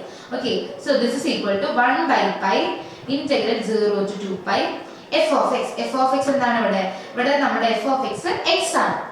So x cos nx dx. Okay, so sorry, ഇവിടെ നമ്മുടെ a നോട്ടിൽ ആരില്ല, a നോട്ടിൽ കോസ് ഇല്ല. ഓക്കെ, ഞാൻ നേരത്തെ പറഞ്ഞിട്ടുണ്ടായിരുന്നു a നോട്ടിൽ കോസും സൈനും ഒന്നും ഇല്ല. നമ്മുടെ a നും b നും ഒക്കെ ആയിട്ട് വരുമ്പോഴാണ് കോസും സൈനും വരുന്നത്. സോ a നോട്ടിന്റെ സമയത്ത് integral 1/π integral 0 to 2π f of x dx മാത്രമേ നമ്മുടെ കയ്യിലുള്ളൂ. ഓക്കെ, cos nx ഇല്ല. Okay, so 1/π integral 0 to 2π f of x dx. So that is equal to 1/π integral 0 to 2π x dx. Okay, so നമുക്ക് integrate ചെയ്യാം. So integrate ചെയ്യാൻ നിങ്ങൾക്ക് അറിയാം എങ്ങനെയാണ് ഒരു ഫംഗ്ഷൻ ഇന്റഗ്രേറ്റ് ചെയ്യുന്നത്. ഇവിടെ നമുക്ക് തന്നിട്ടുള്ള ഫംഗ്ഷൻ ഏത് രീതിയിലാണ്, f of x is equal to x 1/π integral 0 to 2π x dx. So that is equal to 1/π നെ നമ്മൾ എന്ത് എഴുതി, അതുപോലെ എഴുതി. So that is 1/π. 1/π നമ്മുടെ കോൺസ്റ്റന്റ് ആണ്. 1/π integral 0 to 2π x dx. So നമുക്ക് ഇവിടെ ഇന്റഗ്രേറ്റ് ചെയ്യേണ്ട ഫംഗ്ഷൻ x ആണ്. സോ x ന്റെ ഇന്റഗ്രൽ എന്താ, x നെ ഇന്റഗ്രേറ്റ് ചെയ്യുന്ന സമയത്ത് x⁻1 എന്നാണ്. x എന്ന് പറയുമ്പോൾ x is equal to x⁻1. So ഈ x⁻1 നെ നമ്മൾ ഇന്റഗ്രേറ്റ് ചെയ്യുമ്പോൾ ഏത് റൂളാണ്, x⁻n നെ ഇന്റഗ്രേറ്റ് ചെയ്താൽ കിട്ടുന്നത് എന്താണെന്നുള്ള റൂൾ. സോ x⁻n നെ ഇന്റഗ്രേറ്റ് ചെയ്യുന്ന സമയത്ത് നമുക്ക് കിട്ടുക x⁻n+1/n+1 ആണ് അല്ലേ. സോ x⁻1 നെ ഇന്റഗ്രേറ്റ് ചെയ്യുന്ന സമയത്ത് നമുക്ക് എങ്ങനെ വരും, x⁻2 അല്ലേ, x⁻1+1 divided by 1+1. So that is x²/2. Okay, ഇനി അപ്പൊ നമ്മൾ ഇന്റഗ്രേറ്റ് ചെയ്തു. ഇനി ഇന്റഗ്രേറ്റ് ചെയ്തിട്ട് നമുക്ക് ഇവിടെ ഈ ലിമിറ്റ് അപ്ലൈ ചെയ്യണം. ഇന്റഗ്രൽ 0 to 2π എന്നുള്ള ഈ ലിമിറ്റ് നമുക്ക് അവിടെ അപ്ലൈ ചെയ്യണം.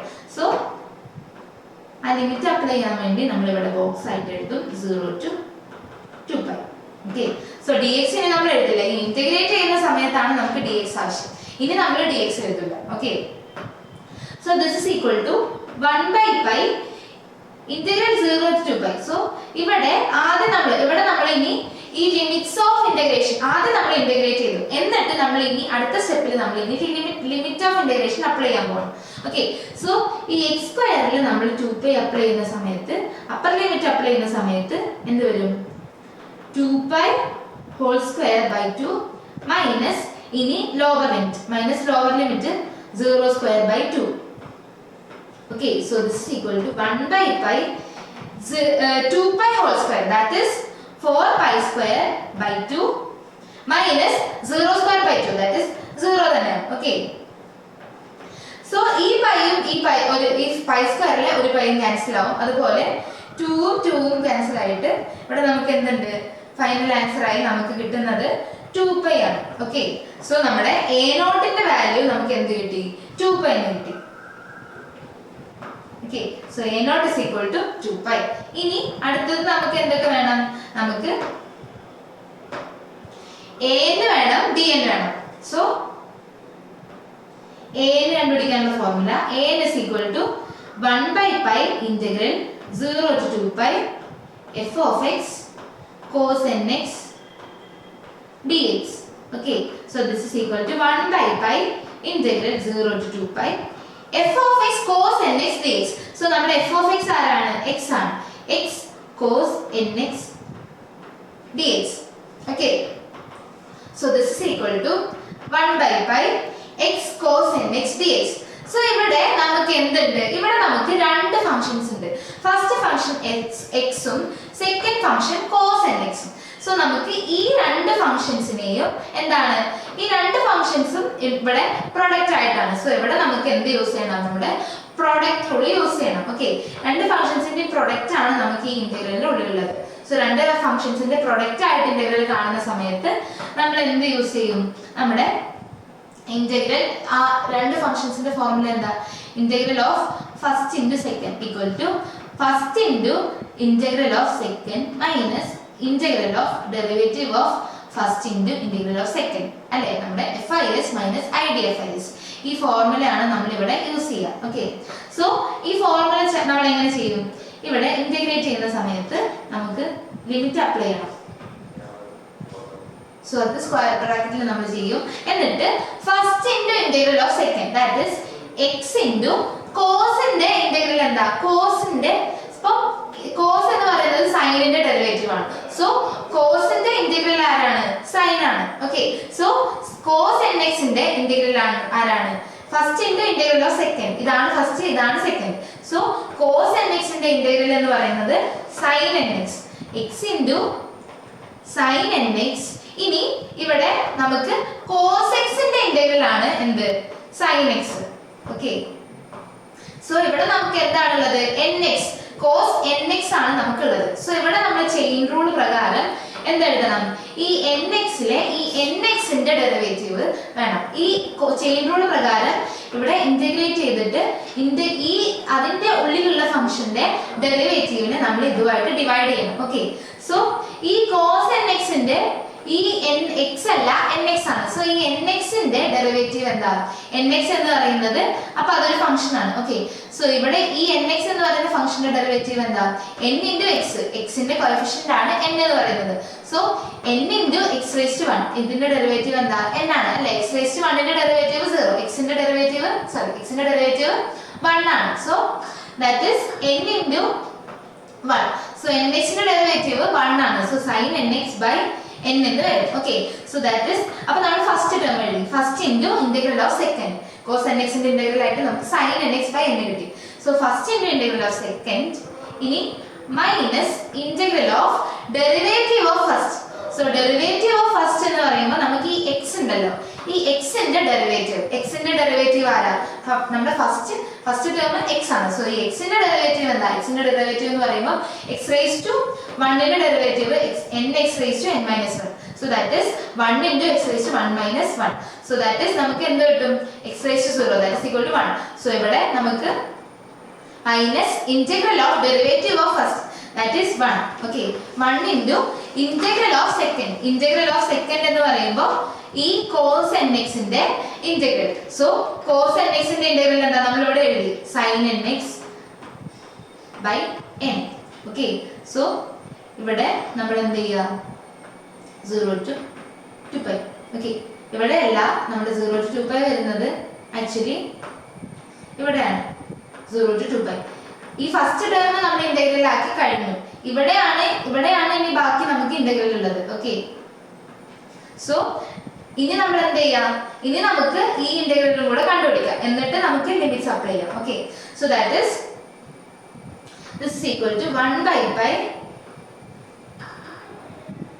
x into sin n pi sin nx by n 0 to 2 pi minus ഇനി നമ്മൾ എന്ത് ചെയ്യണം ഈ sin nx 1 into sin nx by n ന്റെ ഇന്റഗ്രൽ sin nx ന്റെ ഇന്റഗ്രൽ എന്താ cos x ന്റെ ഡെറിവേറ്റീവ് മൈനസ് sin x ആണ് സോ sin x ന്റെ ഇന്റഗ്രൽ ആയിരിക്കും മൈനസ് cos x ആയിരിക്കും സോ മൈനസ് cos x ന്റെ ഡെറിവേറ്റീവ് ആണ് ആര് സോറി sin nx ന്റെ ഡെറിവേറ്റീവ് ആണ് ആര് minus cos x so sin nx ന്റെ ഡെറിവേറ്റീവ് sin x ന്റെ ഇന്റഗ്രൽ ആണ് minus cos x so sin nx ന്റെ ഇന്റഗ്രൽ ആയിരിക്കും minus cos nx by n ആയിരിക്കും നേരത്തെ ഞാൻ പറഞ്ഞ അതേ റൂൾ ഇവിടെ അപ്ലൈ ചെയ്യും cos nx ന്റെ ഉള്ളിൽ ആരാണ് nx എന്ന് പറയുന്ന ഫംഗ്ഷൻ ആണ് സോ ഈ nx എന്ന് പറയുന്ന ഫംഗ്ഷന്റെ ഡെറിവേറ്റീവ് എന്താ n ആണ് സോ ആ ഡെറിവേറ്റീവ് കൊണ്ട് നമ്മൾ ഈ ഫംഗ്ഷനെ നമ്മൾ ഡിവൈഡ് ചെയ്തിട്ടുണ്ട് സോ അതുപോലെ sin nx ന്റെ ഡെറിവേറ്റീവ് എന്ന് പറയുന്നത്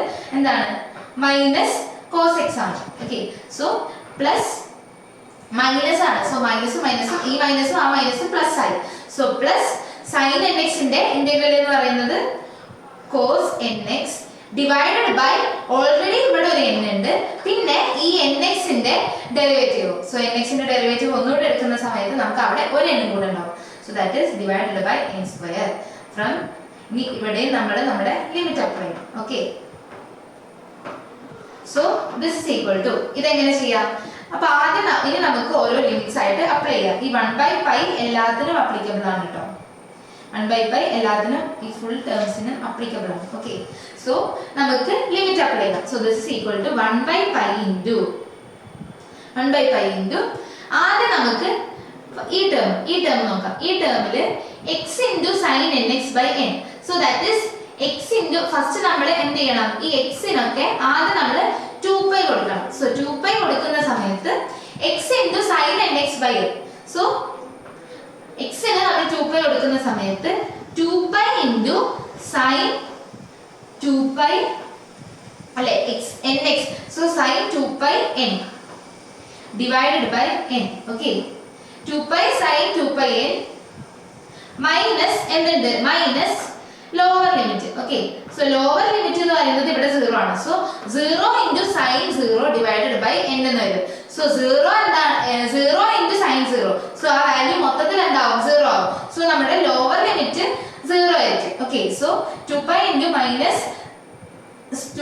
sin 2π n by n minus 0 ആയിരിക്കും so നമ്മുടെ ഫസ്റ്റ് ബ്രാക്കറ്റിനുള്ളിൽ രണ്ടാമത്തെ ടേം 0 ആയിരിക്കും സോ നമ്മൾ അത് എഴുതുന്നില്ല സോ നമ്മുടെ ഫസ്റ്റ് ബ്രാക്കറ്റിനുള്ളിൽ ഇത് മാത്രമേ ഉള്ളൂ ഇനി ബാക്കി എന്തുണ്ട് ബാക്കി നമ്മുടെ അടുത്തത് പ്ലസ്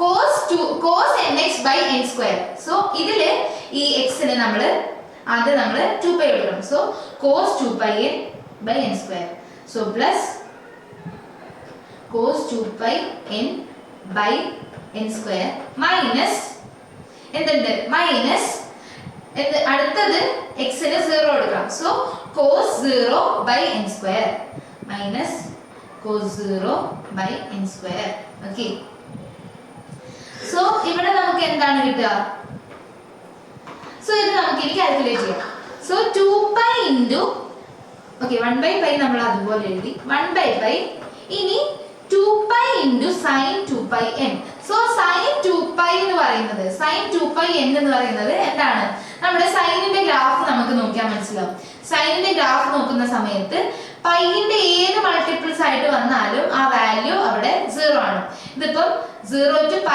വന്നാൽ 0 ആണ് 0 to 2π വന്നാൽ 0 ആണ് sin nπ യുടെ വാല്യൂ എന്താണ് n ഇന്റീജർ ആണെങ്കിൽ sin nπ യുടെ വാല്യൂ ഓൾവേസ് എന്തായിരിക്കും 0 ആയിരിക്കും ഈ ഒരു കാര്യം നിങ്ങൾ എപ്പോഴും ഓർത്ത് വെക്കുക n ഒരു ഇന്റീജർ ആവുന്ന സമയത്ത് sin nπ യുടെ വാല്യൂ പൈയുടെ മൾട്ടിപ്പിൾസ് ആയിട്ട് ആ സൈനിന്റെ ഉള്ളിൽ ആംഗിൾ വരുമ്പോൾ നമുക്ക് ആ സൈൻ വാല്യൂ 0 ആയിരിക്കും സോ എന്താണ് നമ്മുടെ ഇവിടെ നമുക്ക് കണ്ടുപിടിക്കേണ്ട sin 2π n എന്താണ് 0 ആണ് സോ 1/π into 2π into 0 ഇനി നമുക്ക് എന്തുണ്ട് പ്ലസ് സോ ഈ വാല്യൂ 0 ആയിരിക്കും ഇനി plus cos 2π n so cos 2π n എന്ന് പറയുന്നത് എങ്ങനെ വരും cos 2π യുടെ വാല്യൂസ് എപ്പോഴും എന്താണ് 1 ആയിരിക്കും അല്ലേ നമ്മുടെ കോസിന്റെ ഇത് എങ്ങനെയാണ് വരുന്നത് ഇങ്ങനെയാണ് സോ 0 സ്റ്റാർട്ട് ചെയ്തിട്ട് പൈ ആവുന്ന സമയത്ത് -1 ആയിരിക്കും.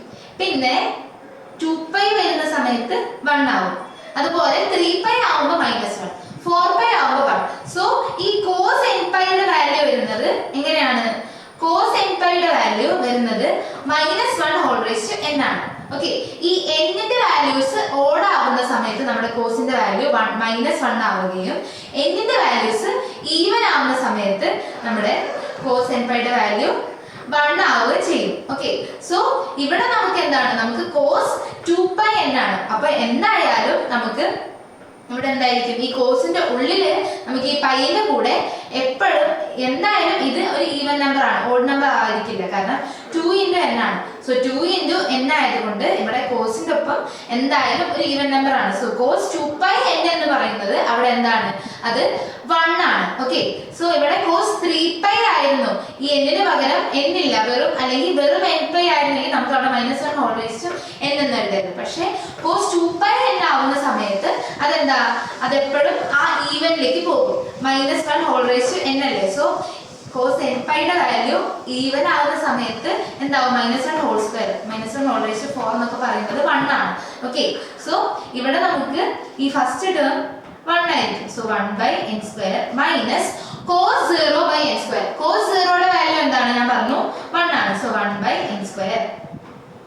So this is equal to എന്തായി? 2π × 0 0 ആയിപ്പോയി. പിന്നെ 1/n² മൈനസ് 1/n². സോ നമ്മുടെ an എന്തായി? an മൊത്തത്തില് ആരായി? 0 ആയി.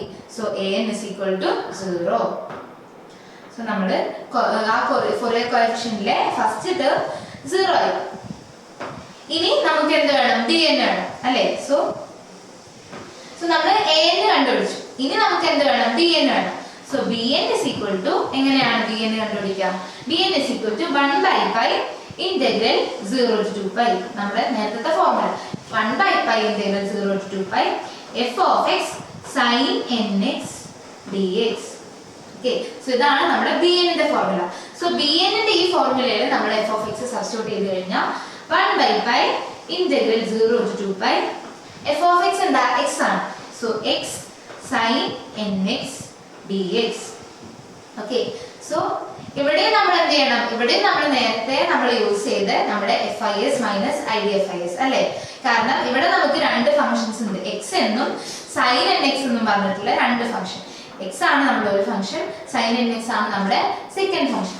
ഓക്കെ, സോ ഇവിടെ നമുക്ക് രണ്ട് ഫംഗ്ഷൻസ് ആണ്. സോ ഈ രണ്ട് ഫംഗ്ഷൻസിനെയും നമ്മൾ നേരത്തെ അതേ റൂൾ വെച്ചിട്ട് ഇന്റഗ്രേറ്റ് ചെയ്യാം. സോ ദാറ്റ് ഈസ് ഇന്റഗ്രേറ്റ് ചെയ്യുമ്പോൾ 1/π ഇനി എന്തുണ്ട്? ഇന്റഗ്രേറ്റ് ചെയ്യാണ്. സോ നമ്മൾ ഇവിടെ ക്ലോസ് ദ ബ്രാക്കറ്റ് ഇടും.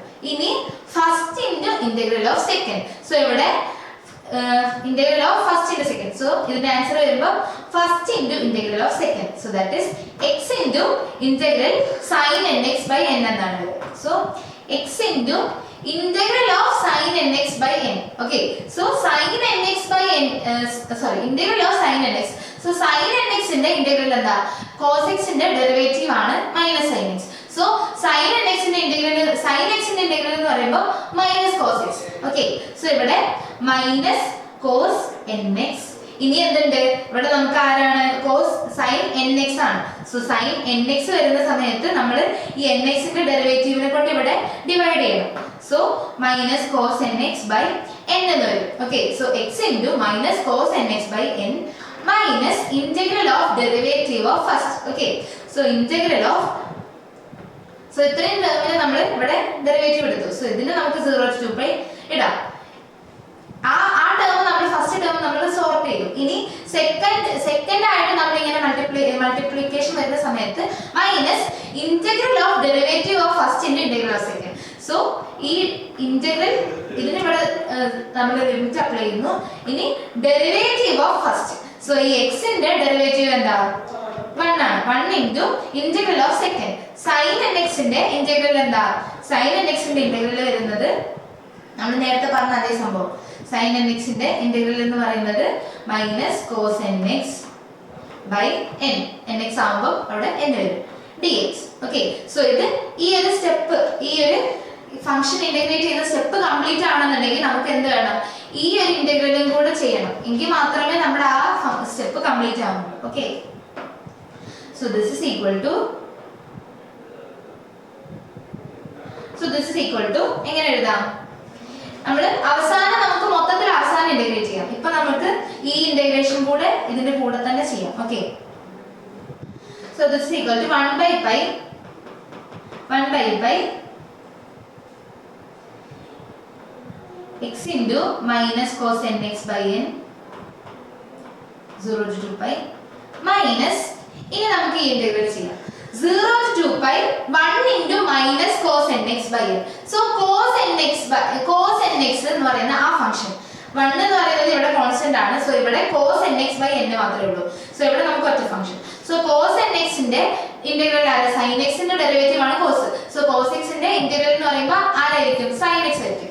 സോ cos x ന്റെ ഇന്റഗ്രൽ, സോ ഇവിടെ നമുക്ക് ഇവിടെ ഒരു മൈനസ് ഉണ്ട്, ഇവിടെ ഒരു മൈനസ് ഉണ്ട്. സോ ആ രണ്ട് മൈനസും കൂടെ ചേർന്നിട്ട് എന്താവും? പ്ലസ് ആവും. Okay, so plus cos nx ന്റെ ഇന്റഗ്രൽ എന്ന് പറയുമ്പോൾ sin nx. പിന്നെ ഇവിടെ ആരുണ്ട്? ഓൾറെഡി ഒരു n ഉണ്ട്. നേരത്തെ അതേ കേസ് ഓൾറെഡി ഒരു n അവിടെ ഉണ്ടായിരുന്നു. അവിടത്തെ ഇന്റഗ്രേറ്റ് ചെയ്യുമ്പോൾ വേറൊരു n വന്നു, അങ്ങനെ അവിടെ n സ്ക്വയർ ആയി.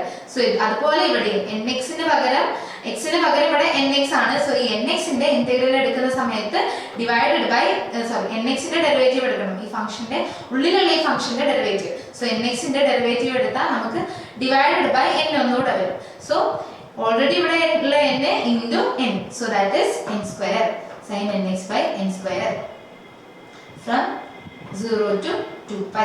Okay, so this is equal to 1 by pi. ഇനി നമുക്ക് അപ്പർ ലിമിറ്റ് ലോവർ ലിമിറ്റ് കൊടുക്കാം.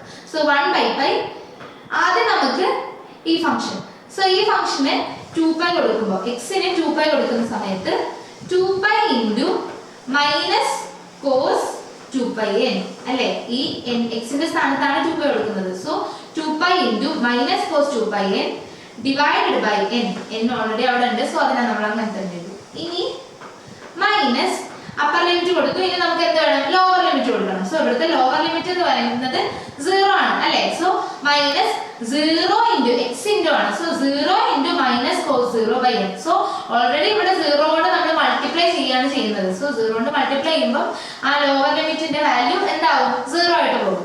സോ അത് നമ്മൾ എഴുതുന്നില്ല. അതിന് നമ്മൾ ഓൾറെഡി 0 ആയിട്ട് പോകുന്നതുകൊണ്ട് നമ്മൾ എഴുതുന്നില്ല. ഓക്കെ, സോ ഇവിടെ ഫസ്റ്റ് അപ്പർ ലിമിറ്റ് അപ്ലൈ ചെയ്യുമ്പോൾ നമുക്ക് എങ്ങനെ കിട്ടും? 2 pi into minus cos 2 pi n by n കിട്ടും. ഇനി അടുത്തത് നമുക്ക് ഈ ടേം നോക്കാം. സോ ഈ ടേം നോക്കുമ്പോൾ എങ്ങനെ വരും? പ്ലസ്, സോ അവിടെ മൈനസ് 0 ആയി. ഇനി ബാക്കി ഇവിടെ plus sin nx by n square. So ഈ sin nx by n squareൽ ഈ x ന് നമുക്ക് ആദ്യം അപ്പർ ലിമിറ്റ് കൊടുക്കാം. So sin 2 pi n by n square. So ആ x ന്റെ സ്ഥാനത്ത് നമ്മൾ 2 pi കൊടുത്തു by n square മൈനസ് ഇനി ലോവർ ലിമിറ്റ്. സോ ഈ x ന്റെ സ്ഥാനത്ത് നമ്മൾ ലോവർ ലിമിറ്റ് ആയിട്ടുള്ള 0 കൊടുക്കുക. So that is sin 0 by n square. Okay, so this is equal to 1 by pi. ഇവിടെ എന്താണ്? 2 pi into minus cos n 2 pi n by n square. So ഞാൻ നേരത്തെ പറഞ്ഞു എന്താണ്? കോസിന്റെ കേസിൽ 2 pi ഉള്ളിൽ വന്നു കഴിഞ്ഞാൽ എന്തായി? അവിടെ വാല്യൂ 1 ആയി. സോ ഇവിടെ നമുക്ക് എങ്ങനെയാണ് വരിക? Minus 2 pi n 2 pi. So ഇവിടെ നമുക്ക് എങ്ങനെ വരും? ഈ മൈനസിനെ ഞാൻ ഇപ്പുറത്ത് എഴുതി. So that is minus 2 pi into cos 2 pi n. cos 2 pi n ന്റെ വാല്യൂ 1 ആയിരിക്കും. Minus 2 pi by n plus എന്തുണ്ട്? പ്ലസ് അവിടെ ആരുണ്ട്? Plus sin 2 pi n. So sin 2 pi യുടെ വാല്യൂ, sin n pi യുടെ വാല്യൂ, പൈന്റെ മൾട്ടിപ്പിൾസ് ആയിട്ട്, പൈന്റെ integral multiples ആയിട്ട് സൈന്റെ value വരുന്നത് എപ്പോഴും 0 ആയിരിക്കും. സോ sin 2 pi എന്ന് പറയുന്നത് 0 ആണ്. അതുപോലെ sin 0 ന്റെ വാല്യൂ എന്താണ്? 0 ആണ്. സോ ഈ ഒരു ബ്രാക്കറ്റിനുള്ളിലുള്ള ടേംസ് ഫുള്ള് 0 ആയിട്ട് പോകും. ഓക്കെ, സോ നമുക്ക് ഇവിടെ പ്ലസ് 0 മാത്രമേ ഉണ്ടാവുള്ളൂ. ഓക്കെ, സോ ഇവിടെ നമുക്ക് കിട്ടുന്ന ആൻസർ, ഫൈനൽ ആൻസർ എങ്ങനെയാണ്? Equal to minus 2 by n. Okay, so നമ്മുടെ bn is equal to minus 2 by n. So n ന്റെ വാല്യൂസ് മാറുന്നതിനനുസരിച്ച് നമുക്ക് a1 b1 an bn ഒക്കെ കിട്ടും. Okay, a1 b1 a2 b2 അങ്ങനെ കിട്ടും. സോ ഇവിടെ an എന്ന് പറയുന്നത്, സോ നമ്മളിപ്പോ എന്തൊക്കെ കണ്ടുപിടിച്ചു? നമ്മൾ എന്തൊക്കെയാണ് ഇവിടെ കണ്ടുപിടിച്ചത്? a0 is equal to എന്താണെന്ന് കണ്ടുപിടിച്ചത്? a0 is equal to 0 ആണെന്ന് കണ്ടുപിടിച്ചു. Sorry a naught is equal to 2 pi ആണ്. സോ നമ്മൾ കണ്ടുപിടിച്ചത് a naught is equal to 2 pi, a naught is equal to 2 pi, an is equal to 0, bn is equal to minus 2 by n. Okay, so bn is equal to minus 2 by n. ഇനി ഇതെല്ലാം വെച്ചിട്ട് വേണം നമ്മൾ Fourier series representation ചെയ്യാൻ. So നമ്മളോട് Fourier series representation ചെയ്യാൻ പറയുന്ന സമയത്ത് നമ്മൾ ആദ്യം a നോട്ടും a നും b നും ഒക്കെ കണ്ടുപിടിക്കണം. എന്നിട്ട് വേണം നമ്മൾ ആ ഫോറിയർ സീരീസിന്റെ ഫോർമുല എഴുതാൻ. So that is f of x is equal to a naught by 2 plus summation n is equal to 1 to infinity an cos nx plus summation n is equal to 1 to infinity bn sin nx. ഈ formula എഴുതാം. So this is equal to a naught by 2. So നമ്മുടെ a naught എന്താ 2 pi. So 2 pi by 2 plus summation n is equal to 1 to infinity, summation n is equal to 1 to infinity. So ഇവിടെ രണ്ടിടത്തും ഇത് common ആയതുകൊണ്ട് ഞാൻ അതിനെ പുറത്ത് എഴുതിയിട്ട് ഇതിനെ ബ്രാക്കറ്റിന്റെ ഉള്ളിൽ എഴുതാം. So summation n is equal to 1 to infinity an cos nx.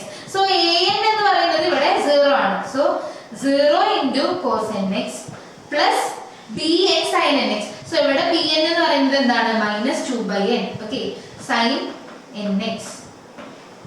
So ഇത് എങ്ങനെ വരും?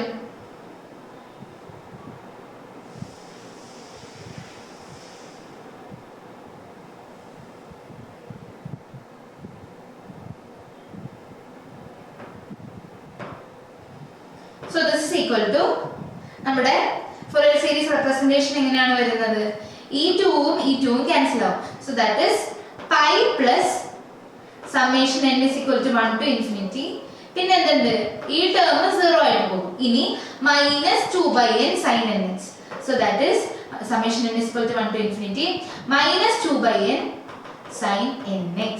Okay, so this is equal to ഇതിനെ നമ്മൾ എക്സ്പാൻഡ് ചെയ്ത് എഴുതുകയാണെങ്കിൽ നമുക്ക് എന്ത് ചെയ്യാം? ഈ -2 എന്ന് പറയുന്നത് കോൺസ്റ്റന്റ് ടേം ആണ്. സോ ഈ -2 നെ നമുക്ക് പുറത്തെടുക്കാം. സോ പൈ പ്ലസ് ഈ സമ്മേഷന്റെ ഉള്ളിൽ -2 ന്റെ ആവശ്യമില്ല.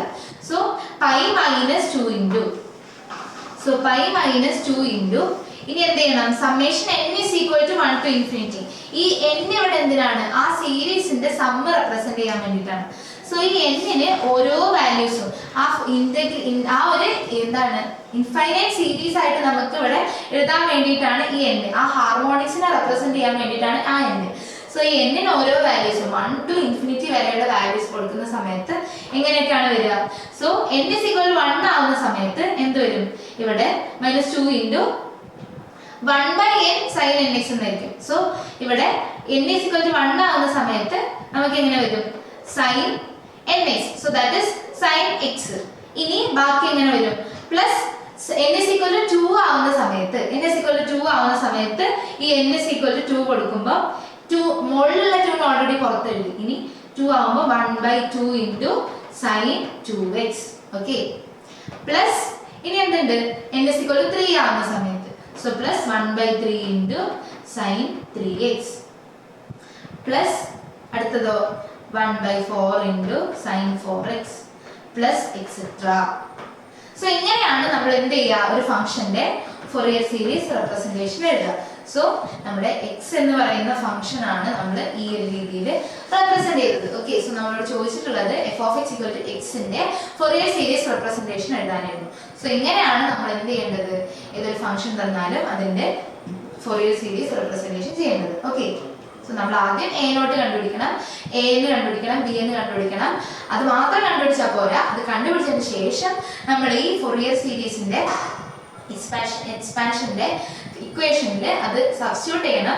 എന്നിട്ട് അതിനെ സിംപ്ലിഫൈ ചെയ്ത് നമുക്ക് മാക്സിമം എങ്ങനെയൊക്കെ സിംപ്ലിഫൈ ചെയ്ത് കൊണ്ടുവരാൻ പറ്റുമോ അങ്ങനെ നമ്മൾ അതിനെ സിംപ്ലിഫൈ ചെയ്ത് കൊണ്ടുവരണം. ഓക്കെ, സോ ഇത്രയാണ് നമുക്ക് ഫോറിയർ സീരീസിന്റെ കേസിൽ പറയാനുള്ളത്. ഓക്കെ, സോ ഇനി നമുക്ക് എന്തുകൊണ്ടാണ് നമ്മൾ ഈ ഫോറിയർ സീരീസ് മാറ്റിയിട്ട് അല്ലെങ്കിൽ ഫോറിയർ സീരീസിൽ നിന്ന് എന്തുകൊണ്ടാണ് നമുക്ക് ഇന്റഗ്രലിലേക്ക് വന്നത്? നമ്മൾ എന്തുകൊണ്ടാണ് ഫോറിയർ ഇന്റഗ്രലിലേക്ക് വന്നതെന്ന് നോക്കാം. സോ ഈ ഫോറിയർ സീരീസിന് കുറച്ച് ലിമിറ്റേഷൻസ് ഉണ്ട്. അപ്പൊ എന്തൊക്കെയാണ് ആ ഫോറിയർ സീരീസിന്റെ limitations? Fourier series only work for periodic functions. ഈ പീരിയോഡിക് ഫംഗ്ഷൻസിന്റെ കേസിൽ മാത്രമേ നമുക്ക് ഈ ഫോറിയർ സീരീസ് വർക്ക് ആവുള്ളൂ. ഈ പീരിയോഡിക് ഫംഗ്ഷൻസ് അല്ലാതെ നമ്മൾ റിയൽ ലൈഫ് കേസസിൽ for example f of x equal to L ln x ഇത്തരത്തിലുള്ള ഫംഗ്ഷൻസ്. അതുപോലെ നമ്മൾ ഈ ഫോറിയർ സീരീസ് യൂസ് ചെയ്യുന്ന അപ്ലൈ ചെയ്യുന്ന കേസസ് ഒക്കെ ഇപ്പൊ നമുക്ക് നമ്മുടെ സ്പേസിൽ നിന്നുള്ള സിഗ്നൽസ് എടുക്കുന്ന സമയത്ത്, അതുപോലെ നമ്മുടെ പൾസസ്, നമ്മുടെ ഇപ്പം നമ്മുടെ ഈ ഇമേജിങ്ങിന്റെ സമയത്തൊക്കെ എന്താണ് പീരിയോഡിക് ഫങ്ഷൻസ് ആയിരിക്കില്ല. ഓരോ പീരിയഡിലും ഇന്ന പീരിയഡിൽ ഇങ്ങനെ റിപ്പീറ്റ് ചെയ്ത് വരുന്ന സിഗ്നൽസ് ആയിരിക്കില്ല നമുക്കുണ്ടാവുക. നമുക്ക് നോൺ പീരിയോഡിക് ആയിട്ടുള്ള ഫങ്ഷൻസ് ആയിരിക്കും.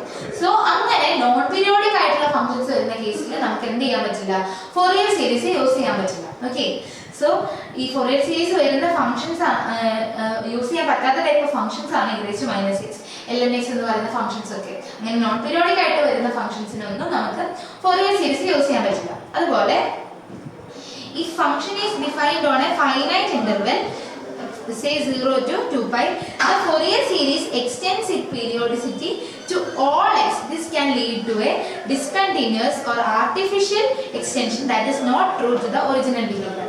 So ഈ ഫോറിയർ സീരീസിനെ നമ്മൾ എന്താണ് ഈ ഒരു പീരിയോഡിക് ഒരു ഫൈനൈറ്റ് ഇന്റർവെല്ലിലുള്ള ഒരു ഫംഗ്ഷനെ നമ്മൾ എന്താണ് നമ്മൾ എക്സ്റ്റെൻഡ് ചെയ്യുന്ന സമയത്ത് ടു ഓൾ എക്സ്, നമ്മൾ ആ ഒരു എല്ലാത്തിനും നമ്മൾ എക്സ്റ്റെൻഡ് ചെയ്യുന്ന സമയത്ത് എന്താവും, നമുക്ക് ആ ഒരു ഫംഗ്ഷന്റെ ശരിക്കുള്ള ഫോം നമുക്ക് കിട്ടാണ്ട് വരും. പലപ്പോഴും നമുക്ക് ശരിക്കും ആ ഫംഗ്ഷന്റെ ഗ്രാഫ് പോലെ ആയിരിക്കില്ല നമുക്ക് ആ സിഗ്നൽ കിട്ടുന്നത് ഫോറിയർ സീരീസ് ആയിട്ട് റെപ്രസെന്റ് ചെയ്യുന്ന സമയത്ത്. ഇങ്ങനെ ഓരോ പീരിയഡിൽ അവിടെ എന്ത് വരും, ഓരോ പീരിയഡിൽ ഓരോ ജമ്പായിട്ട് ഇങ്ങനെ വരും. സോ അതെന്താണ്, അത് നമ്മുടെ ആ യഥാർത്ഥ ഫംഗ്ഷന്റെ ഫോം ആയിരിക്കില്ല. ഇപ്പൊ ഈ ഓരോ പീരിയഡിലുള്ള റിപ്പീറ്റേഷൻ ആയിട്ടല്ലേ നമുക്ക് ഫോറിയർ സീരീസിന്റെ കേസിൽ വരുന്നത്. സോ ഇങ്ങനെ ഓരോ പീരിയഡിലായിട്ട് ഓരോ 0 to 2 pi പീരിയഡ്സിലും ഇങ്ങനെ ആ മൊത്തം നമ്മൾ ആ ഒരു ലൈനിലേക്ക് എക്സ്റ്റെൻഡ് ചെയ്യുന്ന സമയത്ത് നമുക്ക് എന്ത് വരും, നമ്മുടെ ശരിക്കുള്ള ഫംഗ്ഷൻ ആ രീതിയിലായിരിക്കില്ല. സോ അങ്ങനെ വരുന്ന സമയത്തൊന്നും നമുക്ക് യഥാർത്ഥ ആ ഫംഗ്ഷന്റെ ഫോം നമുക്ക് ഫോറിയർ സീരീസ് തരില്ല. അതിനൊരു ആർട്ടിഫിഷ്യാലിറ്റി വരും. സോ നമുക്ക് കറക്റ്റ് ആയിട്ട് ആ ഫംഗ്ഷനെ നമുക്ക് ട്രാൻസ്ഫോം ചെയ്യാതെ വരും. ഓക്കെ, സോ അങ്ങനെയൊക്കെ വരുന്ന കേസിലാണ് നമ്മൾ എന്ത് ചെയ്തത്, നമ്മൾ ഫോറിയർ സീരീസിൽ നിന്ന് ഫോറിയർ ഇന്റഗ്രലിലേക്ക് വരുന്നത്. ഓക്കെ, സോ നമുക്ക് ഇന്നത്തെ ക്ലാസ്സിൽ നമുക്ക് ഈ ഫോറിയർ ഇന്റഗ്രലിന്റെ ഈ ഒരു സ്റ്റാർട്ടിങ് എന്താണെന്ന് നമുക്ക് മനസ്സിലാക്കാം. എന്നിട്ട് നമുക്ക് അടുത്ത ക്ലാസ്സിൽ നമുക്ക് എന്ത് ചെയ്യാം, നമുക്ക് ഫോറിയർ ഇന്റഗ്രൽസ് എങ്ങനെ കാൽക്കുലേറ്റ് ചെയ്യാന്നുള്ള കാര്യങ്ങൾ, എങ്ങനെയാണ് ഫോറിയർ സീരീസിൽ നിന്ന് ഇന്റഗ്രലിലേക്ക് എത്തുന്നത് എന്നുള്ള കാര്യങ്ങളൊക്കെ നമുക്ക് നോക്കാം. ഓക്കെ, സോ എന്താണ് ഫോറിയർ ഇന്റഗ്രൽ എന്ന് പറയുന്നത്, എന്തിനു വേണ്ടിയിട്ടാണ് നമ്മൾ ഫോറിയർ ഇന്റഗ്രലിനെ കൊണ്ടുവന്നത്? For problems involving functions that are non-periodic and are of interest on the whole x-axis. So non-periodic ആയിട്ടുള്ള ഫംഗ്ഷൻസിനെ സ്റ്റഡി ചെയ്യാൻ വേണ്ടിയിട്ടാണ് നമ്മൾ എന്ത് ചെയ്തത്, നമ്മൾ ഫോറിയർ ഇന്റഗ്രൽസ് കൊണ്ടുവന്നത്. ആൻഡ് നമുക്ക് മൊത്തം എക്സ് ആക്സിസിലും ഇപ്പം ഓരോ പീരിയഡിൽ വരുന്നത് മാത്രമല്ല, മൊത്തം എക്സ് ആക്സിസിൽ പല ടൈപ്പ് ഓഫ് ബിഹേവിയർ കാണിക്കുന്ന ഫംഗ്ഷൻ ആയിരിക്കും. സോ അങ്ങനെ വരുന്ന സമയത്ത് നമുക്ക് എന്ത് വേണം, നമുക്ക് സീരീസ് യൂസ് ചെയ്യാൻ പറ്റില്ല. സോ അങ്ങനെ വരുന്ന പ്രോബ്ലംസിന് നമ്മൾ എന്താണ്, അതിനുള്ള സൊല്യൂഷൻ ആണ് നമ്മൾ ഫോറിയർ ഇന്റഗ്രൽ വഴി കൊണ്ടുവന്നത്. സോ നമ്മൾ practically real life scenarios, in real world scenarios audio signals, decaying waves, pulses. So audio സിഗ്നൽസും ഡീക്കേയിങ് ആയിട്ടുള്ള വേവ്സും ഒന്നും എന്തല്ല, പീരിയോഡിക് അല്ല. ഇവയൊക്കെ many functions are non periodic. So ഈ ഫങ്ഷൻസ് ഒക്കെ എന്താണ്, നോൺ പീരിയോഡിക് ആണ്.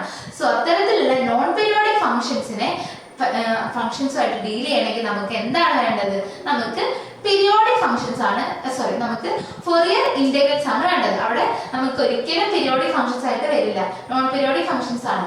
സോ അതിനെ നമുക്ക് യഥാർത്ഥത്തിൽ നമുക്ക് അതിന്റെ യഥാർത്ഥ ഫോമിൽ നമുക്ക് ട്രാൻസ്ഫോം ചെയ്യണമെന്നുണ്ടെങ്കിൽ നമുക്ക് അവിടെ എന്ത് വേണം, ഫോറിയർ ഇന്റഗ്രൽസ് വേണം. സോ അതിനു വേണ്ടിയിട്ടാണ് നമ്മൾ എന്ത് ചെയ്തത്, നമ്മൾ ഫോറിയർ ഇന്റഗ്രൽസ് കൊണ്ടുവന്നത്. ഓക്കെ, സോ നമുക്ക് എന്താണ്, അപ്പൊ ഇത്രയും കാര്യങ്ങളാണ് നമുക്ക് ഇന്നത്തെ ഈ ഫസ്റ്റ് ക്ലാസ്സിൽ നമുക്ക് പറയാനുള്ളത്. നമ്മൾ ഇന്നത്തെ ക്ലാസ്സിൽ നമ്മൾ എന്തൊക്കെ പഠിച്ചു, നമ്മൾ എന്താണ് ഫോറിയർ റെപ്രസെന്റേഷൻ എന്ന് പഠിച്ചു, ഒരു ഫംഗ്ഷന്റെ ഫോറിയർ റെപ്രസെന്റേഷൻ എന്തിനാണ് നമ്മൾ ചെയ്യുന്നത് എന്ന് പഠിച്ചു, എവിടെയൊക്കെയാണ് ഈ ഫോറിയർ റെപ്രസെന്റേഷന്റെ ഈ ഫോറിയർ ട്രാൻസ്ഫോംസിന്റെ അപ്ലിക്കേഷൻ വരുന്നതെന്ന് പഠിച്ചു. ഓക്കെ, നമുക്ക് എന്താണ്, ഇപ്പൊ ഞാൻ ഈ ചെയ്യുന്ന കാര്യം, ഞാൻ ഈ പറയുന്ന കാര്യം നിങ്ങൾക്ക് ഡിജിറ്റലി കിട്ടുന്നത് പോലും എന്താണ്, ഫോറിയറിന്റെ ഒരു ആപ്ലിക്കേഷൻ ആണ്.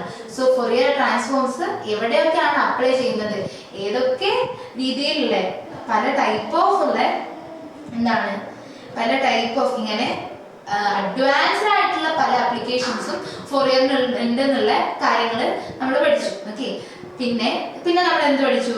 ഒരു ഫംഗ്ഷനെ നമ്മൾ എപ്പോഴാണ് ഫോറിയർ സീരീസ് റെപ്രസെന്റേഷൻ ചെയ്യുന്നത്, ഈ ഫോറിയർ സീരീസ് റെപ്രസെന്റേഷൻ ചെയ്യുന്നതിന്റെ പിന്നിലുള്ള ലോജിക് എന്താണെന്നുള്ള കാര്യങ്ങളൊക്കെ നമ്മൾ പഠിച്ചു. ഓക്കെ, സോ എന്തുകൊണ്ടാണ് നമ്മൾ ഫോറിയർ സീരീസിൽ നിന്ന് ഫോറിയർ ഇന്റഗ്രലിലേക്ക് പോകുന്നത് എന്നും നമ്മൾ ഇന്നത്തെ ക്ലാസ്സിൽ ഡിസ്കസ് ചെയ്തു. സോ നമുക്ക് നെക്സ്റ്റ് ക്ലാസ്സിൽ എന്ത് ചെയ്യാം? നമുക്ക് ഫോറിയർ ഇന്റഗ്രൽസിനെ പറ്റി നമുക്ക് ഡീറ്റെയിൽഡ് ആയിട്ട് പഠിക്കാം. ഓരോ ഫംഗ്ഷൻസ് വെച്ചിട്ട് അതിന്റെ ഫോറിയർ ഇന്റഗ്രൽസ് നമുക്ക് കാൽക്കുലേറ്റ് ചെയ്ത് നോക്കാം. ഓക്കെ, സോ ഇത്രയാണ് ഇന്നത്തെ ക്ലാസ്സിൽ നമുക്ക് പറയാനുള്ളത്. സോ നമുക്ക് ഫോറിയർ ഇന്റഗ്രൽസിനെ പറ്റി ഫോറിയർ ട്രാൻസ്ഫോംസിനെ പറ്റിയൊക്കെ നമുക്ക് നെക്സ്റ്റ് ക്ലാസ്സിൽ ഡീറ്റെയിൽഡ് ആയിട്ട് ഡിസ്കസ് ചെയ്യാം. സോ ജസ്റ്റ് ഈ ഫോറിയർ സീരീസിന്റെ ഈ ഒരു പ്രോബ്ലം നിങ്ങൾ ഒന്ന് ചെയ്ത് നോക്കുക. കാരണം ഈ ഫോറിയർ സീരീസിന്റെ പ്രോബ്ലം എന്നൊക്കെ പറയുമ്പോൾ നിങ്ങൾ ആ ഫോറിയർ ഇന്റഗ്രൽസിന്റെ സീരീസിന്റെ ഒക്കെ തന്നെ പ്രോബ്ലംസ് എന്ന് പറയുമ്പോൾ നിങ്ങൾ വിചാരിക്കും, ഓ നമുക്ക് ഇക്വേഷൻ നമുക്ക് അറിഞ്ഞാൽ മതിയല്ലോ, അതിൽ ജസ്റ്റ് സബ്സ്റ്റിറ്റ്യൂട്ട് ചെയ്താൽ മതിയല്ലോ എന്നൊക്കെ. പക്ഷേ അത് ചെയ്തു വരുന്ന സമയത്താണ് അതിലുള്ള കോംപ്ലിക്കേഷൻസ് നമുക്ക് മനസ്സിലാവുക. കാരണം നമുക്ക് ഇവിടെ sine n x cos n x എന്നുള്ള ഫോമിലൊക്കെയാണ്.